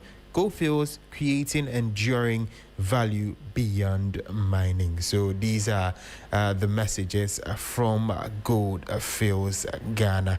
And of course, with regards to the WAFCON playoffs, the Black Queens will be facing Ivory Coast, and then Nigeria will be facing South Africa. So these are the particular matches relating to the Women's Africa Cup of Nations. Now, if Ghana do win against Ivory Coast, then they'll proceed to the Intercontinental playoffs, which will feature 10 countries from other divisions around the world. They'll go through the first phase, which features 6. They would have to be one of the top 2 from the 6, and then they'll go into the final phase, which will feature overall 6, but it will be a straight knockout where they would have to win that match to become one of 3 countries from the Intercontinental playoff who will secure a place in the 2027 Women's World Cup. So a very long road for the Black Queens in there, and we'll see how they meander this particular roadblock. Now, away from women's football, Mediama are already looking ahead to what promises to be a demanding season, with a club keen to build a stronger squad than the one that competed last campaign. The Mauves and Yellows were handed a tough CAF Champions League playoff draw against Congolese giants TP Mazembe last Friday, and Communications Director Benjamin Willie Graham says the club is taking steps to strengthen the team ahead of the busy schedule. He says every effort is being made to ensure Mediama are better prepared and more competitive this particular season. I think it's been wonderful. The players are really fine-tuned their energies with the coaches, led by Brian Tanko and Coach Amankwa and the rest of the team. Remember, we do have new signings who join us for the season, and so it's very important that the coach is able to have a fine balance with them and the old ones as we get ready for the CAF, Champions League as well. I think on Tuesday we had a match against Yamoussoukro FC. The team beat them by 2-1. And then we had the opportunity of today meeting SOA team as well, and also in Abidjan. And so we're just making sure that we have a very solid team and prepared for the competition ahead. And we definitely know something is going to happen out of that. That was Communications Director for Mediama SC, Benjamin Willie Graham. Now, Ghanaian youngster Caleb Irenchi has completed a move to Coventry City following an impressive showing at the World Cup. The midfielder becomes the latest Ghanaian talent to make the switch to English football, where he would join fellow Ghanaian Brandon Thomas Asante at the Championship, or at the Premier League now club. For the London-based Ghanaian journalist Rahman Osman, Irenchi's move stands out as one of the best career decisions among the Ghanaian players who featured at the World Cup. This is the best Ghanaian move of any player at the World Cup. I mean, Caleb scored the only goal as Ghana beat Panama. He's young, he's 20 years. And for me, this move strikes a very vital balance of ambition and opportunity. I know other players have gone to other leagues, Germany. In fact, some have even made a move to the Premier League. But this is the best move for a number of reasons. One of them being that now it gives Caleb the opportunity to play. Some have gone to clubs that you genuinely see that they won't be able to play a lot. Coventry will give him an opportunity to play. It's the Premier League, However, they are not like a top 6 side or even a mid-table side. Coventry are finally back to the Premier League, and they would love to have a young player who can play multiple positions. Caleb fits that bill. So the ability to play. Also, ambition is the Premier League, and having followed him closely at the World Cup, I kind of know that he would relish this opportunity. And it just has the making of the beginning of a special journey. At the beginning of the summer, everybody was saying, oh, he's been linked to Everton, he's been linked to Brighton. But trust Frank Lampard that he would have had a word with Michael Essien, who is one of the coaches at Nordsjælland, and has worked with Caleb Urenchi for a very long time. In fact, prior to the World Cup, a lot of people went to interview Michael Essien about Caleb Urenchi, and Otoado used to play him as a right back and all that. That was Roman Osman reacting to Caleb Urenchi's latest move to Coventry City, now an English Premier League side. Now, still on Ghanaian players abroad, Antoine Semenyo continues to make his mark at Manchester City, turning heads once again with another impressive pre-season display. The Ghana international was at the heart of City's attacking play, providing 2 quick assists as the citizens secured victory over Spanish side Atletico Madrid. Semenyo's latest performance will further raise expectations ahead of the new season, with the Ghanaian showing that he could be a key role or a key part of Enzo Maresca's plans. Now, Liverpool midfielder Florian Wirtz has sparked new head coach Andoni Raiola to lead the Reds back to their glory days despite a mixed start to the club's pre-season campaign. Now, Wirtz believes Raiola's impressive work at Bournemouth is a strong indication of what he can achieve at Anfield, and insists the Spaniard has what it takes to succeed despite Liverpool's disappointing results in their warm-up matches. The German midfielder says the new boss has already shown the qualities needed to build a successful team. Yeah, I think especially the last 3 years he did at Bournemouth, you could see what he can do with the team, and of course we are looking forward to work with him. And the first weeks, or for me even, I think it's only 2 weeks now that I'm training, so I can just say that I'm enjoying. I like the idea of football he has, so really looking forward. That was Florian Wirtz of Liverpool. Also, Arsenal featured in the Emirates Cup over the weekend. They lost 3-2 to Dortmund at the Emirates Stadium, but the match customarily also went into penalties where Arsenal came up toss. Now, Victor Gyökeres, who scored a penalty for Arsenal during that defeat in normal time, said this about returning back to the stadium in front of their home fans ahead of the new season. I don't know what other people think, but of course we want to win that game for sure. There's no question about that.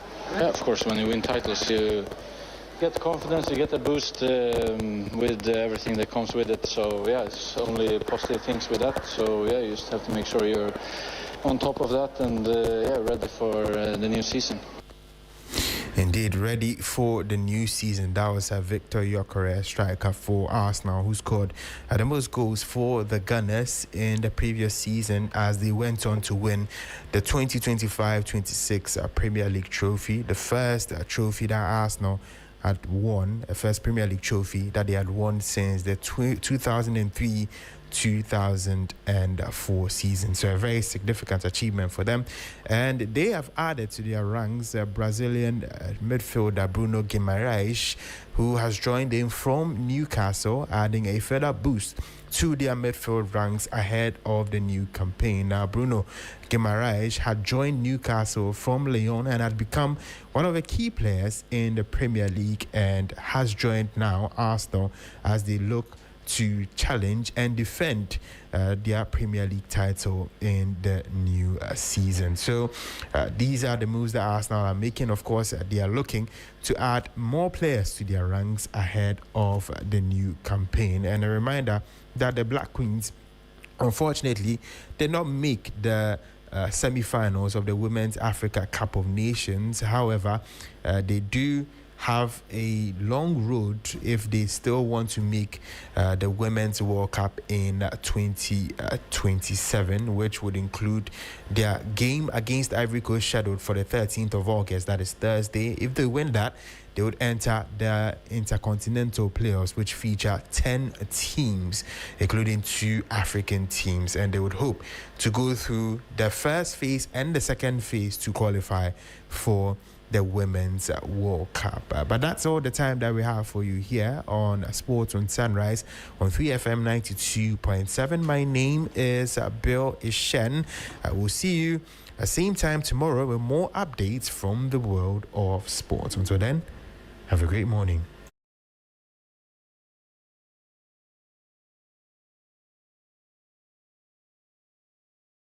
Riders expected, one national journey. This is more than cycling. This is Ghana in motion. 28th and 29th August. To register or participate, call or WhatsApp 0531 100927. Single 200 Ghana cedis. Group of 10 1,600 Ghana cedis. Group of 5 800 Ghana cedis. 3FM Tour to Ghana 2026. Ride the rhythm, discover Ghana. Loading. Are you ready? 3FM Tour to Ghana 2026. Brought to you by You Fresh Juice for Telly Calipo.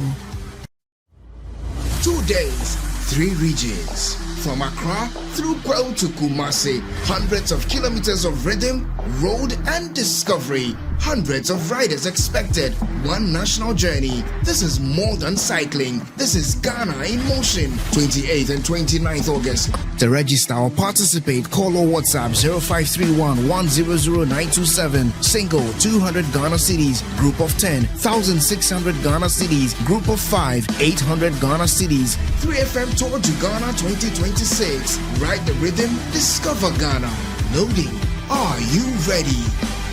3FM Tour to Ghana 2026. Brought to you by You Fresh Juice for Telly Calipo. 2 days, 3 regions. From Accra through Kwao to Kumasi, hundreds of kilometers of rhythm, road and discovery. Hundreds of riders expected, one national journey. This is more than cycling. This is Ghana in motion. 28th and 29th August. To register or participate, call or WhatsApp 0531 100927. Single 200 Ghana cedis. Group of 10 1,600 Ghana cedis. Group of 5 800 Ghana cedis. 3FM Tour to Ghana 2026. Ride the rhythm, discover Ghana. Loading. Are you ready? 3FM Tour to Ghana 2026. Brought to you by You Fresh Juice for Telly Calipo. 2 days, 3 regions. From Accra through Kwao to Kumasi, hundreds of kilometers of rhythm, road and discovery. Hundreds of riders expected, one national journey. This is more than cycling. This is Ghana in motion. 28th and 29th August. To register or participate, call or WhatsApp 0531 100927. Single 200 Ghana cedis. Group of 10 1,600 Ghana cedis. Group of 5 800 Ghana cedis. 3FM Tour to Ghana 2026. Ride the rhythm, discover Ghana. Loading. Are you ready? 3FM Tour to Ghana 2026. Brought to you by You Fresh Juice for Telly Calipo. 2 days, 3 regions. From Accra through Kwao to Kumasi, hundreds of kilometers of rhythm, road and discovery. Hundreds of riders expected, one national journey. This is more than cycling. This is Ghana in motion. 28th and 29th August. To register or participate, call or WhatsApp 0531 100927. Single 200 Ghana cedis. Group of 10 1,600 Ghana cedis. Group of 5 800 Ghana cedis. 3FM Tour to Ghana 2026. Ride the rhythm, discover Ghana. Loading. Are you ready? 3FM Tour to Ghana 2026. Brought to you by You Fresh Juice for Telly Calipo. 2 days, 3 regions. From Accra through Kwao to Kumasi, hundreds of kilometers of rhythm, road and discovery. Hundreds of riders expected, one national journey. This is more than cycling. This is Ghana in motion. 28th and 29th August. To register or participate, call or WhatsApp 0531 100 927, single 200 Ghana cedis, group of 10 1600 Ghana cedis, group of 5 800 Ghana cedis. 3FM Tour to Ghana 2026. Ride the rhythm, discover Ghana. Loading. Are you ready? 3FM Tour to Ghana 2026. Brought to you by You Fresh Juice for Telly Calipo. 2 days, 3 regions. From Accra through Kwao to Kumasi, hundreds of kilometers of rhythm, road and discovery. Hundreds of riders expected.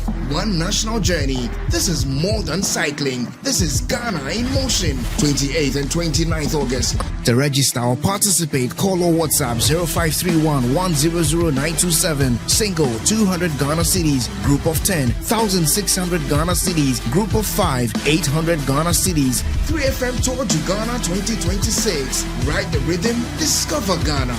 Loading. Are you ready? 3FM Tour to Ghana 2026. Brought to you by You Fresh Juice for Telly Calipo. 2 days, 3 regions. From Accra through Kwao to Kumasi, hundreds of kilometers of rhythm, road and discovery. Hundreds of riders expected. One national journey. This is more than cycling. This is Ghana in motion. 28th and 29th August. To register or participate, call or WhatsApp 0531 100 927. Single 200 Ghana cedis. Group of 10 1600 Ghana cedis. Group of 5 800 Ghana cedis. 3FM Tour to Ghana 2026. Ride the rhythm, discover Ghana. Loading. Are you ready? 3FM Tour to Ghana 2026. Brought to you by You Fresh Juice for Telly Calipo.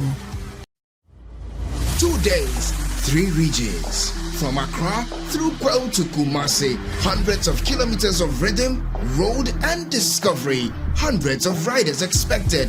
One national journey. This is more than cycling. This is Ghana in motion. 28th and 29th August. To register or participate, call or WhatsApp 0531 100 927. Single 200 Ghana cedis. Group of 10 1600 Ghana cedis. Group of 5 800 Ghana cedis. 3FM Tour to Ghana 2026. Ride the rhythm, discover Ghana. Loading. Are you ready? 3FM Tour to Ghana 2026. Brought to you by You Fresh Juice for Telly Calipo. 2 days, 3 regions. From Accra through Kwao to Kumasi, hundreds of kilometers of rhythm, road and discovery. Hundreds of riders expected.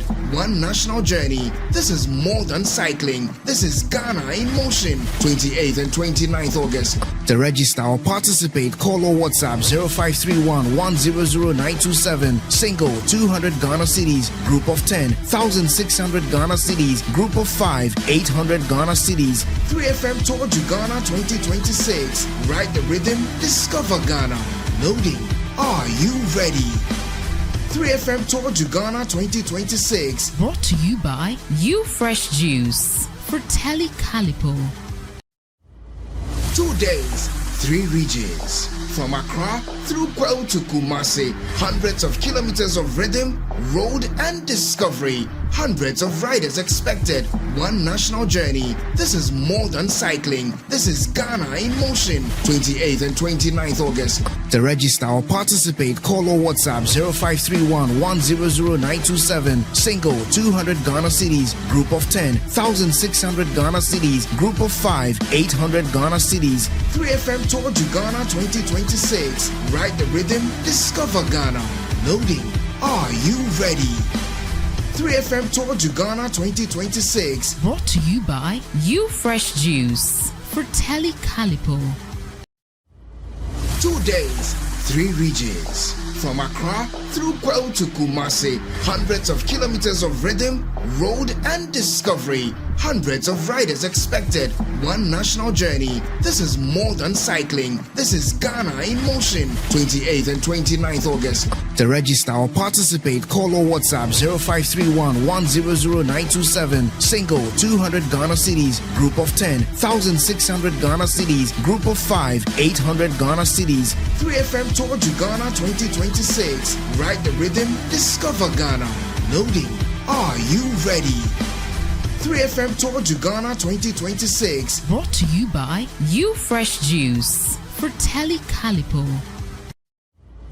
2 days, 3 regions. From Accra through Kwao to Kumasi, hundreds of kilometers of rhythm, road and discovery. Hundreds of riders expected, one national journey. This is more than cycling. This is Ghana in motion. 28th and 29th August. To register or participate, call or WhatsApp 0531 100927. Single 200 Ghana cedis, group of 10 1600 Ghana cedis, group of 5 800 Ghana cedis. 3FM Tour to Ghana 2026. Ride the rhythm, discover Ghana. Loading. Are you ready? 3FM Tour to Ghana 2026. Brought to you by You Fresh Juice for Telly Calipo. 2 days, 3 regions. From Accra through Kwao to Kumasi, hundreds of kilometers of rhythm, road and discovery. Hundreds of riders expected, one national journey. This is more than cycling. This is Ghana in motion. 28th and 29th August. To register or participate, call or WhatsApp 0531 100927. Single 200 Ghana cedis, group of 10 1600 Ghana cedis, group of 5 800 Ghana cedis. 3FM Tour to Ghana 2026. Ride the rhythm, discover Ghana. Loading. Are you ready? 3FM Tour to Ghana 2026. Brought to you by You Fresh Juice for Telly Calipo. 2 days, 3 regions. From Accra through Kwao to Kumasi, hundreds of kilometers of rhythm, road and discovery. Hundreds of riders expected, one national journey. This is more than cycling. This is Ghana in motion. 28th and 29th August. To register or participate, call or WhatsApp 0531 100927. Single 200 Ghana cedis, group of 10 1600 Ghana cedis, group of 5 800 Ghana cedis. 3FM Tour to Ghana 2026. Ride the rhythm, discover Ghana. Loading. Are you ready? 3FM Tour to Ghana 2026. Brought to you by You Fresh Juice for Telly Calipo. 2 days, 3 regions. From Accra through Kwao to Kumasi, hundreds of kilometers of rhythm, road and discovery. Hundreds of riders expected, one national journey. This is more than cycling. This is Ghana in motion. 28th and 29th August. To register or participate, call or WhatsApp 0531 100927. Single 200 Ghana cedis, group of 10 1600 Ghana cedis, group of 5 800 Ghana cedis. 3FM Tour to Ghana 2026. Ride the rhythm, discover Ghana. Loading. Are you ready? 3FM Tour to Ghana 2026. Brought to you by You Fresh Juice for Telly Calipo. 2 days, 3 regions. From Accra through Kwao to Kumasi, hundreds of kilometers of rhythm, road and discovery. Hundreds of riders expected, one national journey. This is more than cycling. This is Ghana in motion. 28th and 29th August. To register or participate, call or WhatsApp 0531 100927. Single 200 Ghana cedis, group of 10 1600 Ghana cedis, group of 5 800 Ghana cedis. 3FM Tour to Ghana 2026. Ride the rhythm, discover Ghana. Loading. Are you ready? 3FM Tour to Ghana 2026. Brought to you by You Fresh Juice for Telly Calipo. 2 days, 3 regions. From Accra through Kwao to Kumasi, hundreds of kilometers of rhythm, road and discovery. hundreds of riders expected, one national journey. This is more than cycling. This is Ghana in motion. 28th and 29th August. To register or participate, call or WhatsApp 0531 100 927. Single 200 Ghana cedis, group of 10 1600 Ghana cedis, group of 5 800 Ghana cedis. 3FM Tour to Ghana 2026. Ride the rhythm, discover Ghana. Loading. Are you ready? 3FM Tour to Ghana 2026. Brought to you by You Fresh Juice for Telly Calipo. 2 days, 3 regions. From Accra through Kwao to Kumasi, hundreds of kilometers of rhythm, road and discovery. Hundreds of riders expected, one national journey. This is more than cycling. This is Ghana in motion. 28th and 29th August. To register or participate, call or WhatsApp 0531 100 927. Single 200 Ghana cedis, group of 10 1600 Ghana cedis, group of 5 800 Ghana cedis. 3FM Tour to Ghana 2026. Ride the rhythm, discover Ghana. Loading. Are you ready? 3FM Tour to Ghana 2026. Brought to you by You Fresh Juice for Telly Calipo.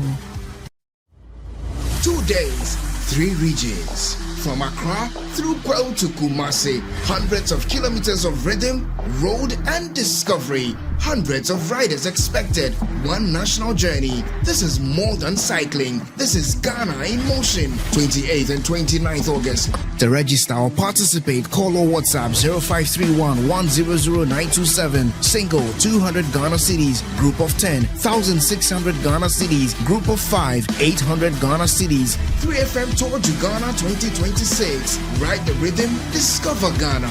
Loading. Are you ready? 3FM Tour to Ghana 2026. Brought to you by You Fresh Juice for Telly Calipo. 2 days, 3 regions. From Accra through Kwao to Kumasi, hundreds of kilometers of rhythm, road and discovery. Hundreds of riders expected, one national journey. This is more than cycling. This is Ghana in motion. 28th and 29th August. To register or participate, call or WhatsApp 0531 100 927. Single 200 Ghana cedis, group of 10 1600 Ghana cedis, group of 5 800 Ghana cedis. 3FM Tour to Ghana 2026. Ride the rhythm, discover Ghana. Loading. Are you ready? 3FM Tour to Ghana 2026. Brought to you by You Fresh Juice for Telly Calipo. 2 days, 3 regions. From Accra through Kwao to Kumasi, hundreds of kilometers of rhythm, road and discovery. Hundreds of riders expected, one national journey. This is more than cycling. This is Ghana in motion. 28th and 29th August. To register or participate, call or WhatsApp 0531 100 927. Single 200 Ghana cedis, group of 10 1600 Ghana cedis, group of 5 800 Ghana cedis. 3FM Tour to Ghana 2026. Ride the rhythm, discover Ghana. Loading. Are you ready?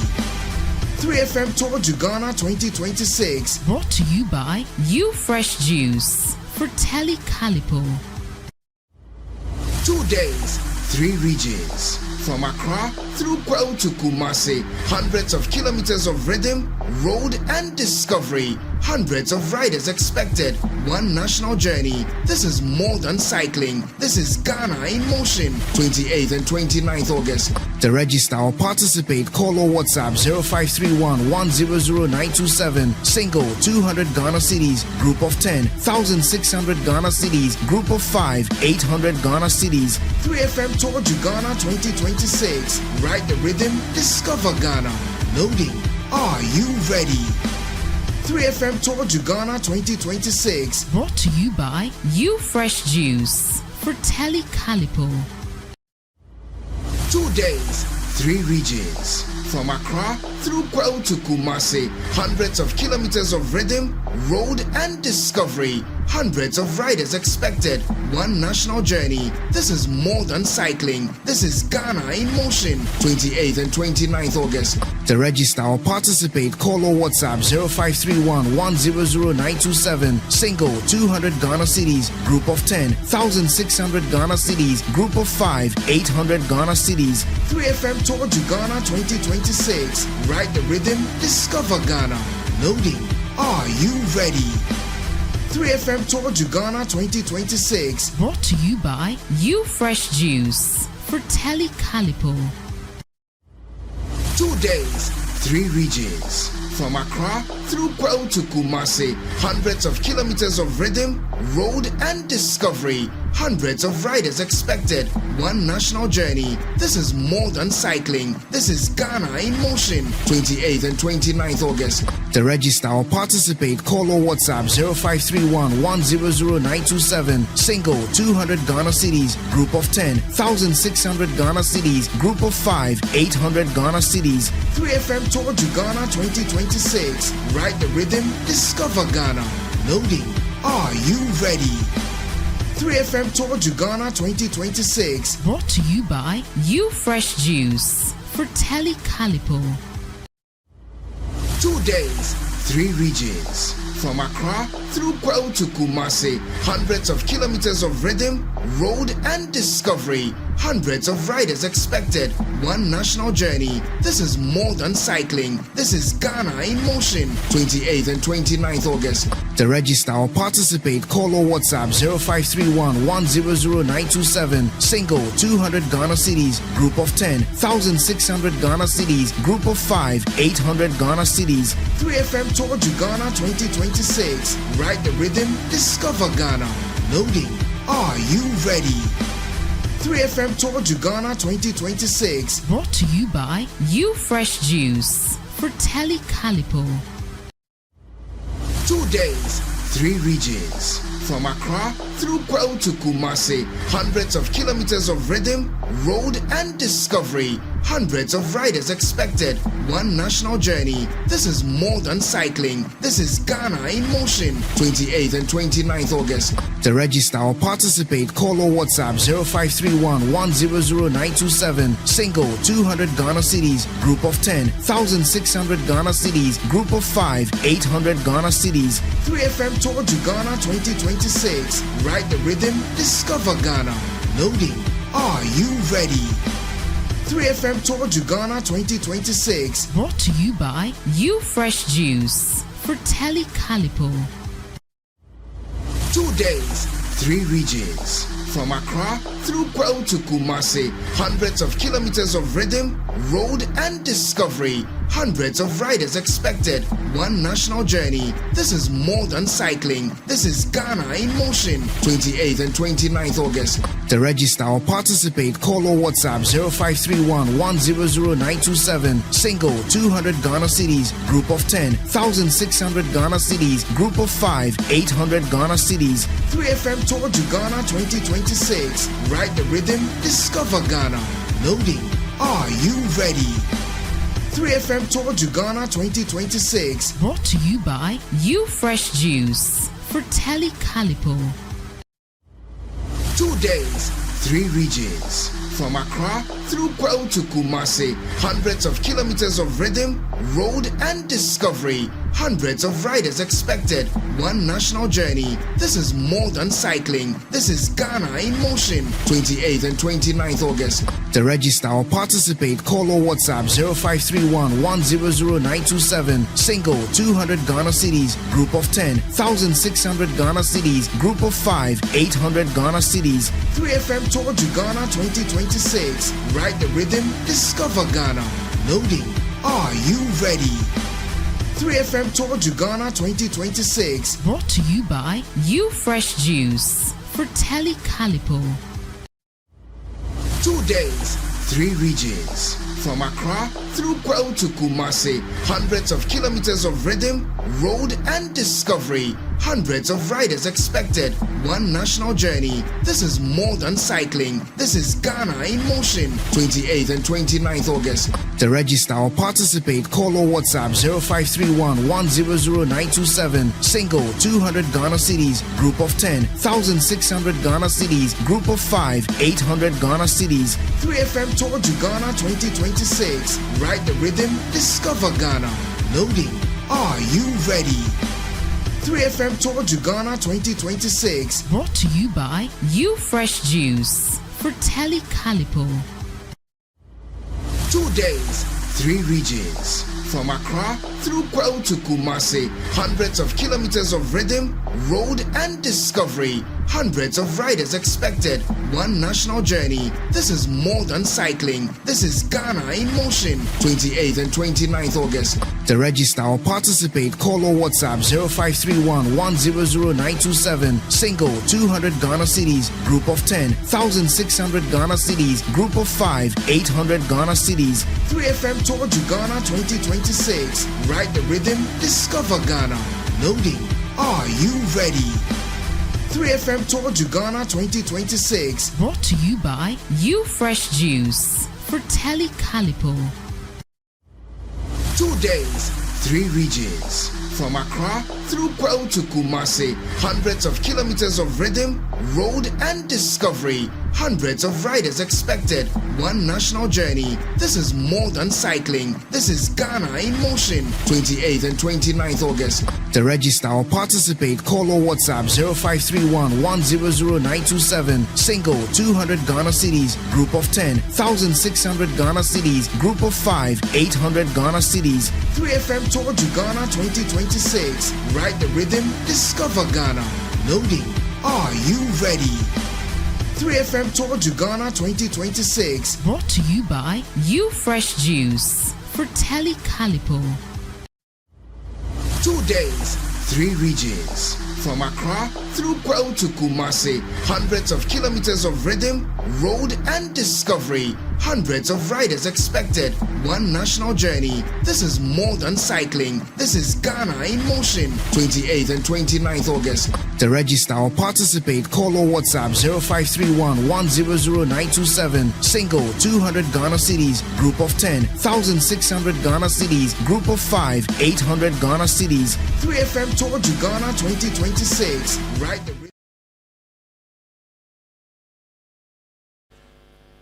according to court document, facilitated the deal for AXA Energy because Goldman Sachs had AXA Energy as their client.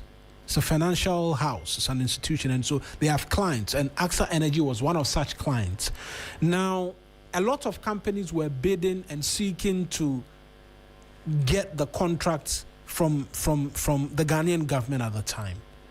Now, what happened was bribes were paid to government persons, parliamentary select committee, and some others. A mention of 5 government officials, amongst other things, to facilitate oiling the wheels for them to get the deal. Now, if you thought that was perhaps the part which should raise eyebrows, the part which is of a more bigger concern to both you and I is the fact that at the time Asogli was in the country, they were producing power which was costing us around 12 cents, right? Was it 12 cents per kilowatt or something? The deal which we eventually signed with AXA was seeing us pay 20 cents. Right, so bribes were paid. When the deal eventually went through, we were even paying higher for what it cost us in terms of the power generation and all of that. And so Goldman Sachs decided to pull out, at least from some of the details I've been providing to you. And subsequently, an investigation went into all of the development, and over the weekend or late last week, a conviction was secured, and he's to face up to is that a minimum of 30 years? Yes. November 10 is when they would hand over that or hand out that. Yes. So that's what is being looked forward to. But I mean, a lot of things have gone into this, and it beats my mind. So many questions need to be asked about this, and what are the cascading effects that this would have on all the parties that were alleged to have played a role in this. First of all, so $5,000 was given to a group of personnel who were carried out of the country to go and visit the sites. $5,000, is that bribery, or that is per diem, or that is paid honorarium? So the court document describes this as a bribe. So. Well, they would describe it as a bribe. Sometimes I like to play the devil's advocate, because this thing was so sourced. It is just possible that maybe because somebody didn't get the opportunity to be a part of it, they decided to just throw in the fire just to stoke up things. So some of these things you would ask, how much do public officials get paid when they are taken out of their place of origin, the jurisdiction within which they operate as government officials, to another place to go and see the possibility of they engaging a certain institution in some business arrangement on behalf of the country? So if they are paid $5,000 each, was it honorarium, was it per diem, or as it were described, a bribe? How do you prove that that was a bribe? Unless, of course, it was stipulated that people are not supposed to be paid when they are taken out of the country. That is where I stand on this particular issue. What beats my mind is got to do with the fact that Goldman Sachs is so claiming that young man Beko did a lot of things that were not right within the good governance structure of Goldman Sachs. So he sits at a point where he sees potential. There's a company that deals in energy, and Ghana at a point in time was straddled with issues concerning power outages. So in this regard, what were we looking at? We're looking at somebody to come in, and Bekun saw the potential and opportunity to get somebody to walk in and solve the problem for us. This one was sole sourcing. Anything that happened thereon, including the proof that all these public officials who were named or have been named were culpable in this. That one, I have no stake in that. I have no hold on that. Right. It's something that I may not be able to deal with. Right. So that is where I would leave this matter. Right. There's a lot of allegations, but I'm also glad to have in studio my guest. It's not the only subject matter we're looking at today, I have to be honest. We're talking some other matters as well in relation to the reshuffle and then the Cocoa Board bill. Jamaluddin Abdallah is a member of the NPP's national communications team, has joined us in studio. I can call you Jamal, right? Jamal, good morning to your trust at all as well. Good morning, my brother, my colleagues in the studio, the crew, and your cherished audience. Right, and then Thomas, as well, is a member of the NDC's national communications team, joining me in studio this morning as well. Thomas, I trust that all is well with you. By God's grace, we are all managing. A good morning to yourself and then your cherished listeners. Fantastic. So I've been running through a bit more of the details. On the U.S. side, convictions have been secured against Beko, but on the Ghanaian side, the Attorney General, the AG's office, says that this is a subject matter that we've seen, we are interested, and we will look into. It will bring about the questions as to what our expectations are. Right? Let me start with you, Thomas, as to what this does for the NDC and the oral fights, because these allegations, right, and the conviction as has been secured, and the claims of bribe payments happened under Mahama 1, has raised quite the question and controversy surrounding if the AG will do some thorough work in relation to this? I'll pick your thoughts first on this bribery allegation as we start off this morning. Okay. Good morning to you once again. His Excellency John Dramani Mahama, I greet him wherever he is committed to fighting corruption. You realize the Wyoming case, it was under NDC that we started the prosecution. And then you realize remember the Cocoa Board, Cocoa Board, Opuni. Do you remember Opuni's case? Yeah. So His Excellency John Dramani Mahama is committed to fighting corruption. But this issue, when we talk about corruption, we go to Kolebu and then we don't receive better health care because of corruption. Because money is meant for medical care ends up in the pockets of individuals. We go to our interlands and we realize the roads are very bad and they are in the very bad states because of corruption. Our brothers and sisters can't travel from the interlands to Accra because our roads are very bad. Our education system is in a bad state because money meant to better education ends up in the pockets of individuals. But as I've stated clearly, His Excellency John Dramani Mahama is committed to fighting against corruption. This issue is a legal issue and is about jurisdiction.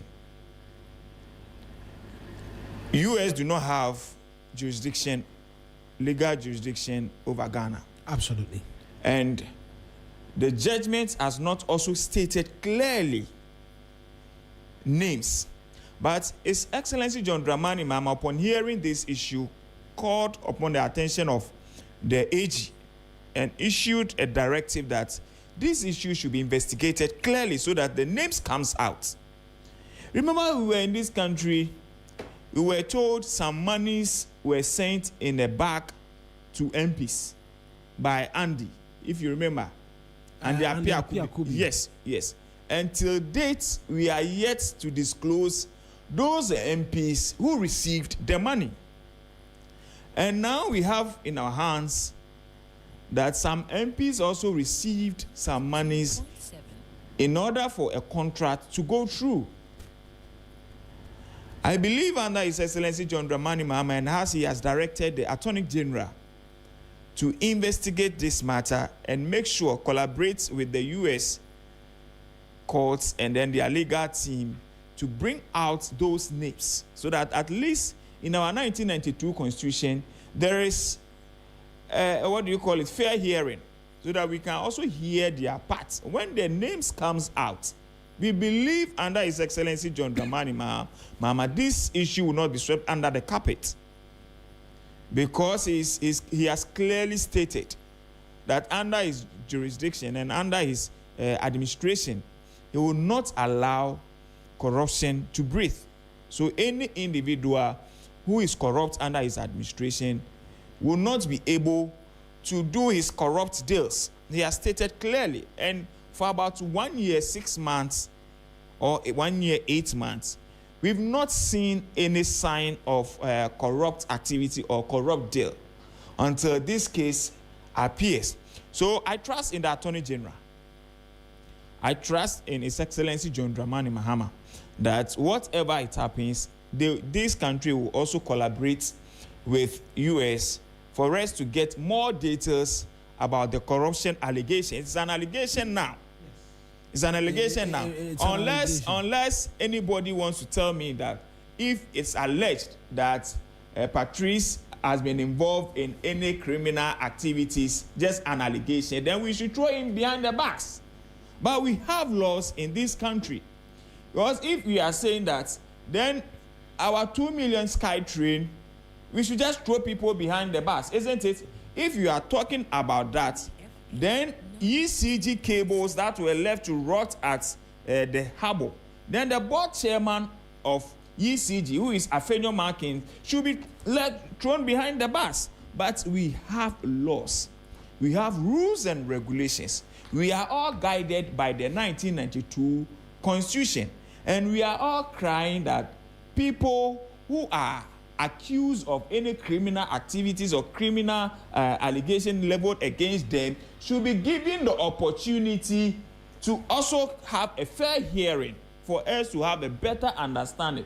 Because look, when we heard about this Apia Akubi's allegation that some businessman, where the businessman had the money, we don't know. Until date, names have not been mentioned. But we believe, personally, I believe in His Excellency John Dramani Mahama, as he made sure that Oponi prosecution started under his administration, as he made sure that Wyoming's prosecution started under his administration, he will also make sure that any individual, anybody who gets himself in corrupt activity, seriously, my brother, that person is a wicked person, and that person is an enemy of the state. Because look, Ghana is where we are now because of corruption. That's the fact. Because of corruption. Because under His Excellency John Dramani Mahama, look at the allocation given to nurses allowance being paid. Look at allocation given to teachers training allowance being paid. It could have been better if those money geared into individuals' pockets are being channeled into the national and then the public purse. Look at the amount, the debt, the public debt. If not for His Excellency John Dramani Mahama, we met a public debt around 61.8% debt to GDP. And now a debt to GDP is around 45.0%. So I believe that anybody who is involved in corruption or corrupt activity, and the court has proven that the person is involved in any corrupt activity, then that person is an enemy of the state, and that person will be dealt with under His Excellency John Dramani Mahama. Right. Thank you. Jamal, I'm going to come to you now as to what the position of the NPP as well is to these revelations as they've come forth, as we're learning about. Thank you for the opportunity. Good morning once again. I want you to get close a bit. Good morning once again. Right. And I bring greetings from Auntie Ama, who sells tomato at the Medina market and is crying that the economy has affected her sales and affected her day-to-day activities. I'm bringing greetings from Kweku Nsia, who is a cocoa farmer in the Uti region, and last week was part of those that picketed at the cocoa board office at Ahoy, where some of them are being owed for over a year. I bring greetings from the certain Ghanaians who believe that democracy is under attack, where people make statements, people make speeches, and are picked up by the National Security or the Ghana Police Services and locked up for the speeches they make. The Ghanaian democracy is a cherished one within the African continent, and there's no way we should allow such abuse of our right to persist. As I'm speaking to you, there are two young guys who are currently in the custody of BNI or National Security. They've been there for a week. Who are these individuals? Mohamed Buhari. And Buhari has been arrested? Yes, for a week now. And Godfred Ansu, who was picked up earlier before Buhari. They are still in custody. What is their crime? It's just because they've made speeches, they've posted on social media. Today, even if you post a picture on social media, you are picked up. Is this where we've gotten to? Right. Is this something we should be proud of as a country? International news are all reporting that the democracy that Ghana cherished, the democracy that Africa points at Ghana for leading, is today under attack by people we voted for to protect our constitution. In the beginning of the discussion, I was a bit lost. Please, what is the topic again? I'm sure you know it. I'm surprised because listening to submissions and people entering wherever they want to enter and making point, bringing a phenomenon. You know what you want I want to say, really understand. Probably myself and your audience might have forgotten what the topic is. The topic speaks about a conviction being made at the United States. What is the conviction about? One Kofi Beko.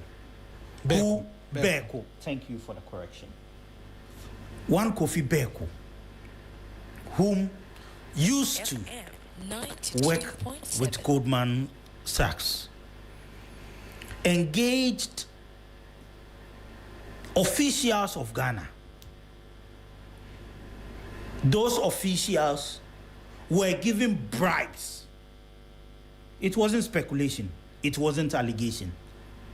It was allegation when the issue was at trial. Facts has been established by the courts. And those facts are the reason why our young man, or Kofi Beko, has today been convicted. What are the issues at hand? I have made some points I would want to take one after the other about this AXA deal. If we would all recall, at a point in time, Dumso was a critical issue in this country. I think I established that point even before we started. Well, I'm re-establishing it.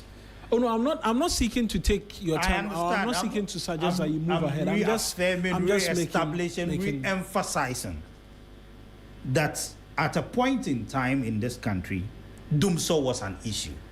There were times people could go more than 24 hours without electricity. There were times people would call and find out if there were electricity at home before they could step out. There were times when I come to the studio and I see you with an iron shirt. I do not fault you because I know the situation. You and I know the situation. We live in it. And we came to an understanding that people were incompetent because we were promised and promised and promised. And they even promised not to promise again, yet they broke that promise and couldn't solve the Dumso issue. So President Mahama decided to establish a power ministry. Experts came out and said the power establishment of a new ministry wouldn't solve the issue. The critical issue is what must be done, is financing. So the power ministry then started signing deals, take or pay deals, signing contracts all over. One of the contracts was with AXA Energy. So when AXA Energy came in, they brought in Goldman Sachs to be their financial advisor and helping them acquiring the loan to execute the take or pay they've signed in Ghana. Then Goldman Sachs, having a Ghanaian who was a high-paying executive, decided to hand over that deal to him to head it. So in working on the deal, my brother Kofi Beko, together with the Turkish company, which is the AXA Energy, decided to pay bribes because Kofi Beko has told them that in Ghana, if it doesn't rain holy. It says holy rain, eh? Yes. If it doesn't rain holy, things will not be done. And at that time, we were hearing speculations. People were telling us that, look, there's a possibility that this even Dumso situation was prolonged deliberately for certain people to make more money, to milk the country. And today, those allegations or speculations we're hearing about people milking the country due to Dumso has now been established as a fact. So the Minister Kobna Donko, which in the report that has been established and confirmed and ascertained by the U.S. court in Brooklyn, indicated that it rained holy $1 million in the pocket of the Minister of Energy. Not forgetting, the report also suggested that it was a relative of the president. Who was the president at that time? John Dramani Mahama, who brought in AXA Energy. He did 7 minutes. You have done more than 7 minutes. Continue. I have done more than 7 minutes just by starting a few minutes ago. No. I mean, Really? I have a timer No here, problem. so I'm timing No problem. it. So how just many minutes do I have more? I'll give you 3 in addition, and then I'll give the 3 to him. Then I'll follow up with questions. So So all proceed. what we are talking about is, look, it has been established that yes, indeed, people engaged in corrupt activities. We know in previous years, under the former administration, how this would have played out. Quickly, people would have been picked up. Quickly, the OSP would have called media houses to escort him in arresting, arranging, and interviewing suspects. But in this government, where we are told that it was the president's brother that brought AXA Energy, and it was government and appointees of the president, John Dramani Mahama, that benefited from the bribes. Nothing has been done. I'm not surprised. Why would I be? If you say nothing has been done, we are the Attorney General's office. Has something been done? The Attorney General, the conviction came on, was it Friday or Thursday? The AG says on Friday that they began working. Under the previous government with the U.S. Department, and your colleague media houses would have been invited over the weekend to pick up suspects. It is not new. We saw how the OSP operated. Today, it's been established that he doesn't even have the right to fully prosecute people. No problem. We are watching, because under this government, that came and filed not only prosecution to all members of his party that were in court being prosecuted for one corruption or the other. In this government, that ensure that Madam Sadina Temaklo works as a free person today. In this government, where somebody was brought, Madam Temaklo was brought from abroad and was not could not be located in any prisons in the country until 10 minutes. Pressure mounted on the government. We know nothing will happen. And we know that corruption is a canker that can be located in the bone marrow of the president and his appointees. This is not new. You remember the that's Airbus scandal? Let me come to you, Thomas, on this subject matter. 3 minutes. I'm surprised. Patrice, you read the report, isn't it? This Mawuena. Mawuena, sorry. You read the report. You've read it, isn't it? Isn't it? You read it. Yes. Did the report mention anybody's name? No, it was government official. There's been a deliberate attempt by the report not to mention any names. That is it. So, but the report wasn't drafted in Ghana, isn't it? No, it's a U.S. court document. U.S. court document. So did the U.S. specify mentioning anybody's name? I'm asking you. You've gone through it, isn't it? I read that. Yes. I read so when you sit here and then mention the name of Ibrahim Mahama and the name of His Excellency John Dramani Mahama, he did not mention Ibrahim Mahama. Please. No, let me. I'm moderating. He didn't mention Ibrahim Mahama. By mentioning His Excellency John Dramani Mahama. He mentioned the president's name because the report says someone in relation to the president. In relation, okay. Right. So you see, please. No. You see, the report never mentioned anybody's name. That is the fact. The report never mentioned anybody's name. And my brother is seated here mentioning names. But yet you appointed the same individual. Mr. Is it Bequin or what? Beku, Mr. Beku as store manager, isn't it? But no. What's the correlation? They appointed the same person as store manager. Yet you refuse yet you refuse to mention his name. Probably you knew that the person could push and then grease people's palm to make sure things are done, isn't it? But have you forgotten? The same person was at Tor, yet Tor debt was around 517 million. The question will be how that has a bearing on anything.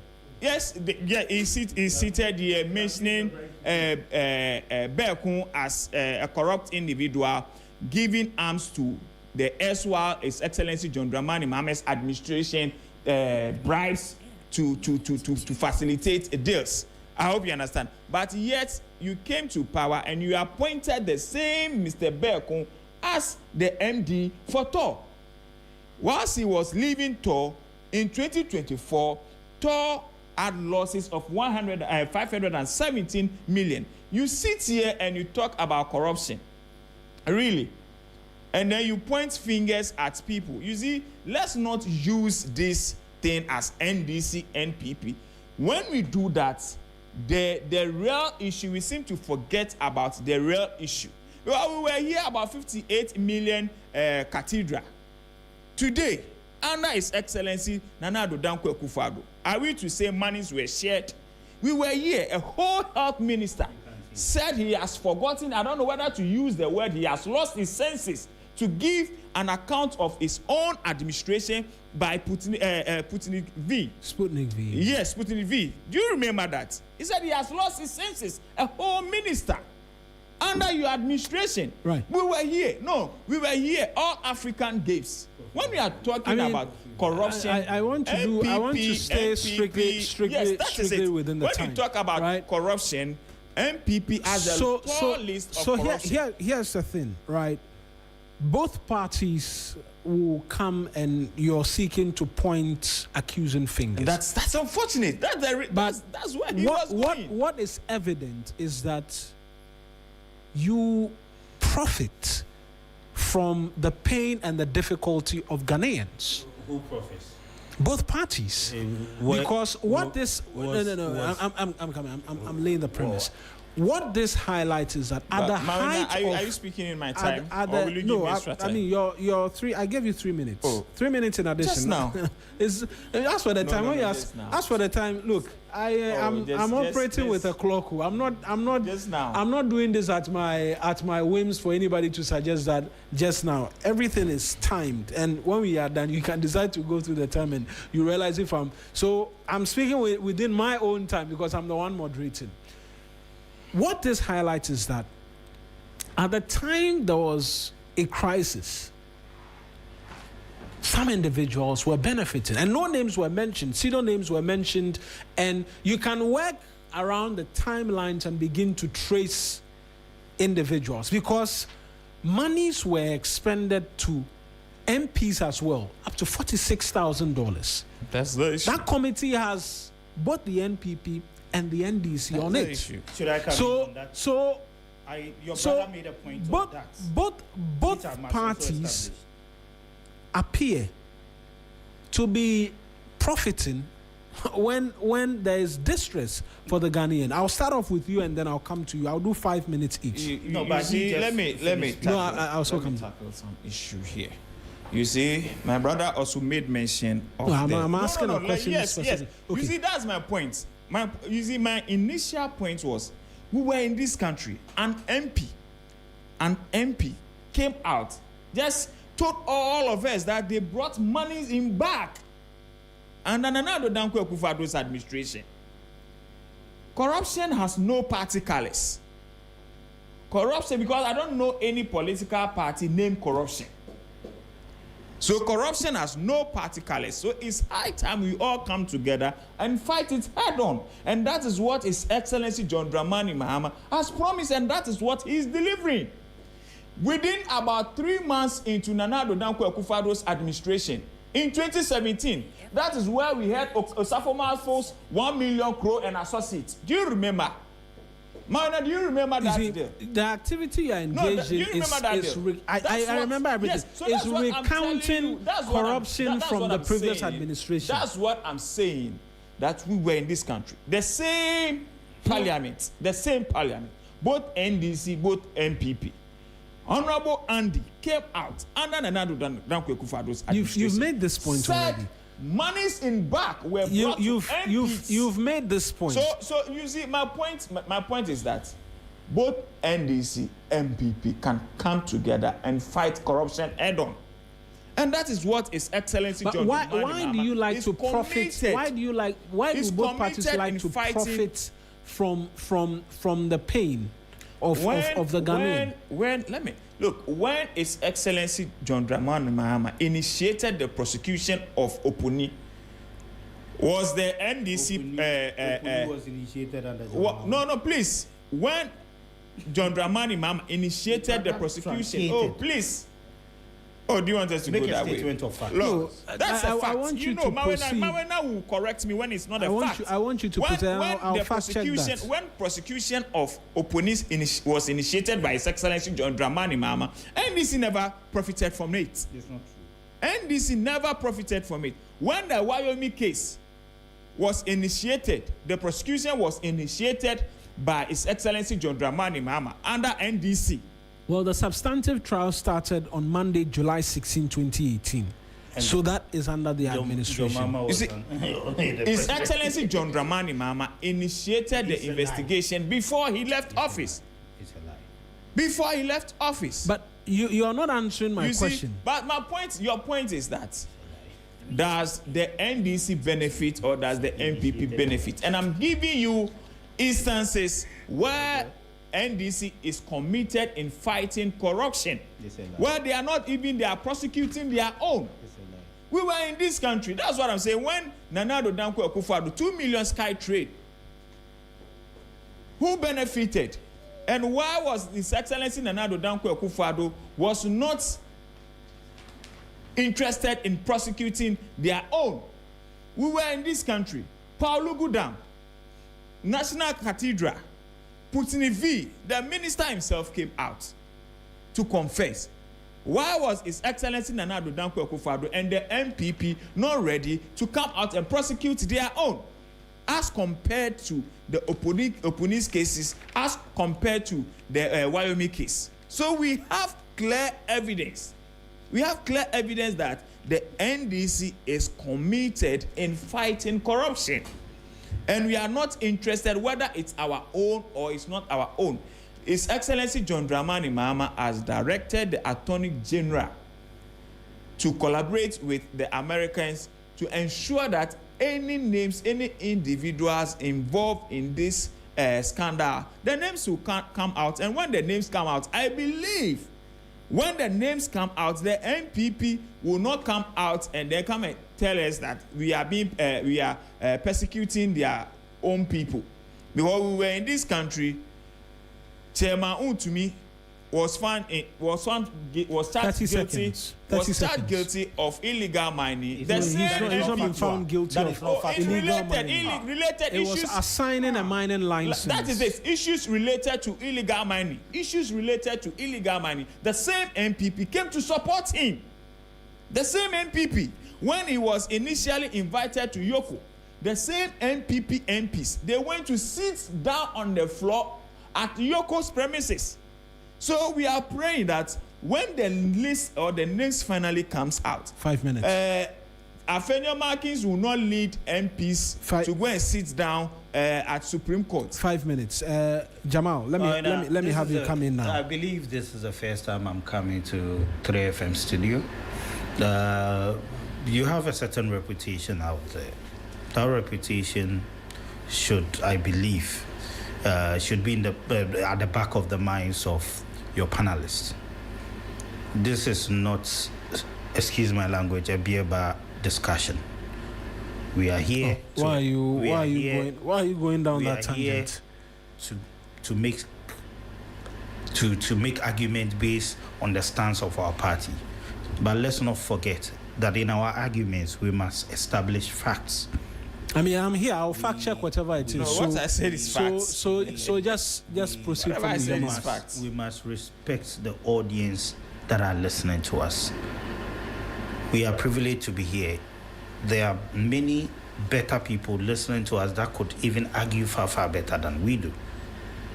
Why should somebody sit here and claim that it was under President John Dramani Mahama? No, that point has been established. But it was made, so I fact-checked that, and I said that it started under your administration. You enjoy re-emphasizing points I've established. I don't mind. It is my time. You see, and aside from that, he's forgotten that it was the same John Dramani Mahama that came to file nolli prosequa. If you claim that he is the one that started prosecuting, why has he filed a nolli prosequa on the case of Dr. Oponi? Because it is a lie. Dr. Oponi was charged in 2018, as you established. Then my brother goes to make a claim that no names were mentioned. Yes, senior government officials were not mentioned. But in some instances, they had mentioned prefix of people's name. Kofi Breko was recorded making a point that KD has received $1 million. It is in the report, or you've not seen it in the report, where he was recorded. And the recorded, it was clear. That was played at court, where KD was making a point that, yes, what Kofi Breko was making a case that he's giving KD $1 million. Pseudonyms were used. Now, he says that Kofi Breko worked under us. Yes, he worked under us. At the time he worked under us, was he engaged in that corruption? The corruption activity was over. Did the court establish that at that time he gave opposition some of the proceedings of the corrupt monies? No. He was appointed based on his profile, his CV. At that time, he's not Kofi, he's Kweku Asante Kweku Beko. Sorry. So if you want to speak in relation to him, he resigned somewhere around 2020 after the US SEC filed a civil complaint against him. That was around the time as well you were appointing him. Yes, he spent only 5 months or 6 months. But you see, after he was appointed, and a case, it came to light that he was engaged in the corrupt activity, he was forced to resign, which he did. That has been established. Then he goes to say that... So you're using the entire 5 minutes to rebut and not answering the question. You see, a point has been made that MPs were given bribes. How much is $46,000 to it's not a question of how committee? Much. I'm coming. I'm making a point, please. Please, I'm making a point. If you don't let me land, you will not understand. How much is $46,000? When you even go further to find out how the $46,000 was disbursed, you'd realize that they were sent to Turkey. It is normal when a company is signing a high deal and you send people to go and inspect committee members in parliament. It's a normal process. Go to Turkey to go and how do you call it? To go and look, prospect. Yes. To go and examine, to go and look at what it is and the capacity, to go and establish the capacity of the company if they can indeed execute the contract. When they go, they are given per diem. But when it is a funded trip, because the company would have to fund, the parliament will not fund it. People are given, the per diem would have to be paid by the company. So I wouldn't hit on that and say because of $46,000, the MPs were engaged in corrupt activities. But what has been established that one cannot dispute it is that people from the power ministry to the presidency received bribes. Right. These are not words I'm manufacturing. These are words that are established in the report. You've done 5:30. So I wouldn't be surprised if I'm picked up after this show, because now that is the case. Yes, that is the case. I'm not if sure. you make a point. I'm not sure. What did Buhari say on social media that let's move on. His right has been infringed upon. He's been arrested. And Jamal, and still in for Jamal, a week. What has he said? The assertions you made when you were doing your rebuttal is that it's a platform where we should allow but what has viewpoints. the likes of Buhari and and Godfred Ansu said? I'm saying that that let they are us being make kept progress for more in than that a week. regard. It Now, is sad. We must condemn this. Is there not a concern, right? And in looking at this in a more nationalistic way, that over the last 10 years, a number of these major high-profile convictions under John Dramani Mahama have happened outside of the jurisdiction, raising questions about our own investigative capabilities to look into these claims and secure convictions back outside of the country, and the list could go on. It raises questions as to a gap in our fight against corruption and accountability. Do you think this government is determined? I mean, it's been established that persons were what's the word I'm looking for? Prosecuted, sentenced, Asibit and the rest, the JIDA scandal and all of that. At least that's one of the many things they can argue for. Can I come in now? Yeah, it's your time. You asked a question and I provided some of the reasons. Do you so think this proceed. Government is committed in the fight of corruption? A government that comes... At least they have oral, which is running. A government that comes in and says that if only you are a member of the NDC or if you hold, a membership card of the NDC, then whatever case that has been brought against you in the courts has to be discontinued. This is not a sign of a government that intends to fight corruption, because from the onset, they've made us understood that among we the citizens, there are people who are better than others. As long as you hold an NDC membership card, engage in whatever you want to engage in. Nothing will happen. I'm not sure it answers the question as to the accountability gap which this the case only is accountability revealing. Gap is the government is in power. No, because the your government administration is has supposed been to have a directive where people engage in corrupt activity irrespective of your political affiliation, your religious or social background, irrespective of those factors, you would be prosecuted. But this is a government that comes in and make you understand that as long as you are a member of my party... These points you've made. Yes, and I'm re-establishing it because that is the case. Look, How does this answer the question as to a gap in accountability in relation to the country's fight against corruption? Where is accountability going to come from? If for anything, the Attorney General says that they are in communication with this same Attorney the General Department of Justice to Yoko to investigate Joseph Yamin, who is the national organizer of the NDC. Wrote to Yoko to investigate Abanga Fuseni, who is a vice chairman of the NDC.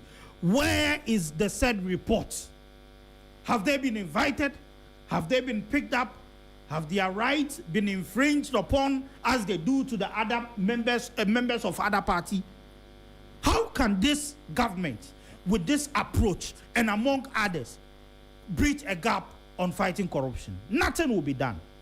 Even the OSP that had a free role to operate under the previous government, that was engaging in media trials of members of the previous government. Have you seen the OSP done same to this government?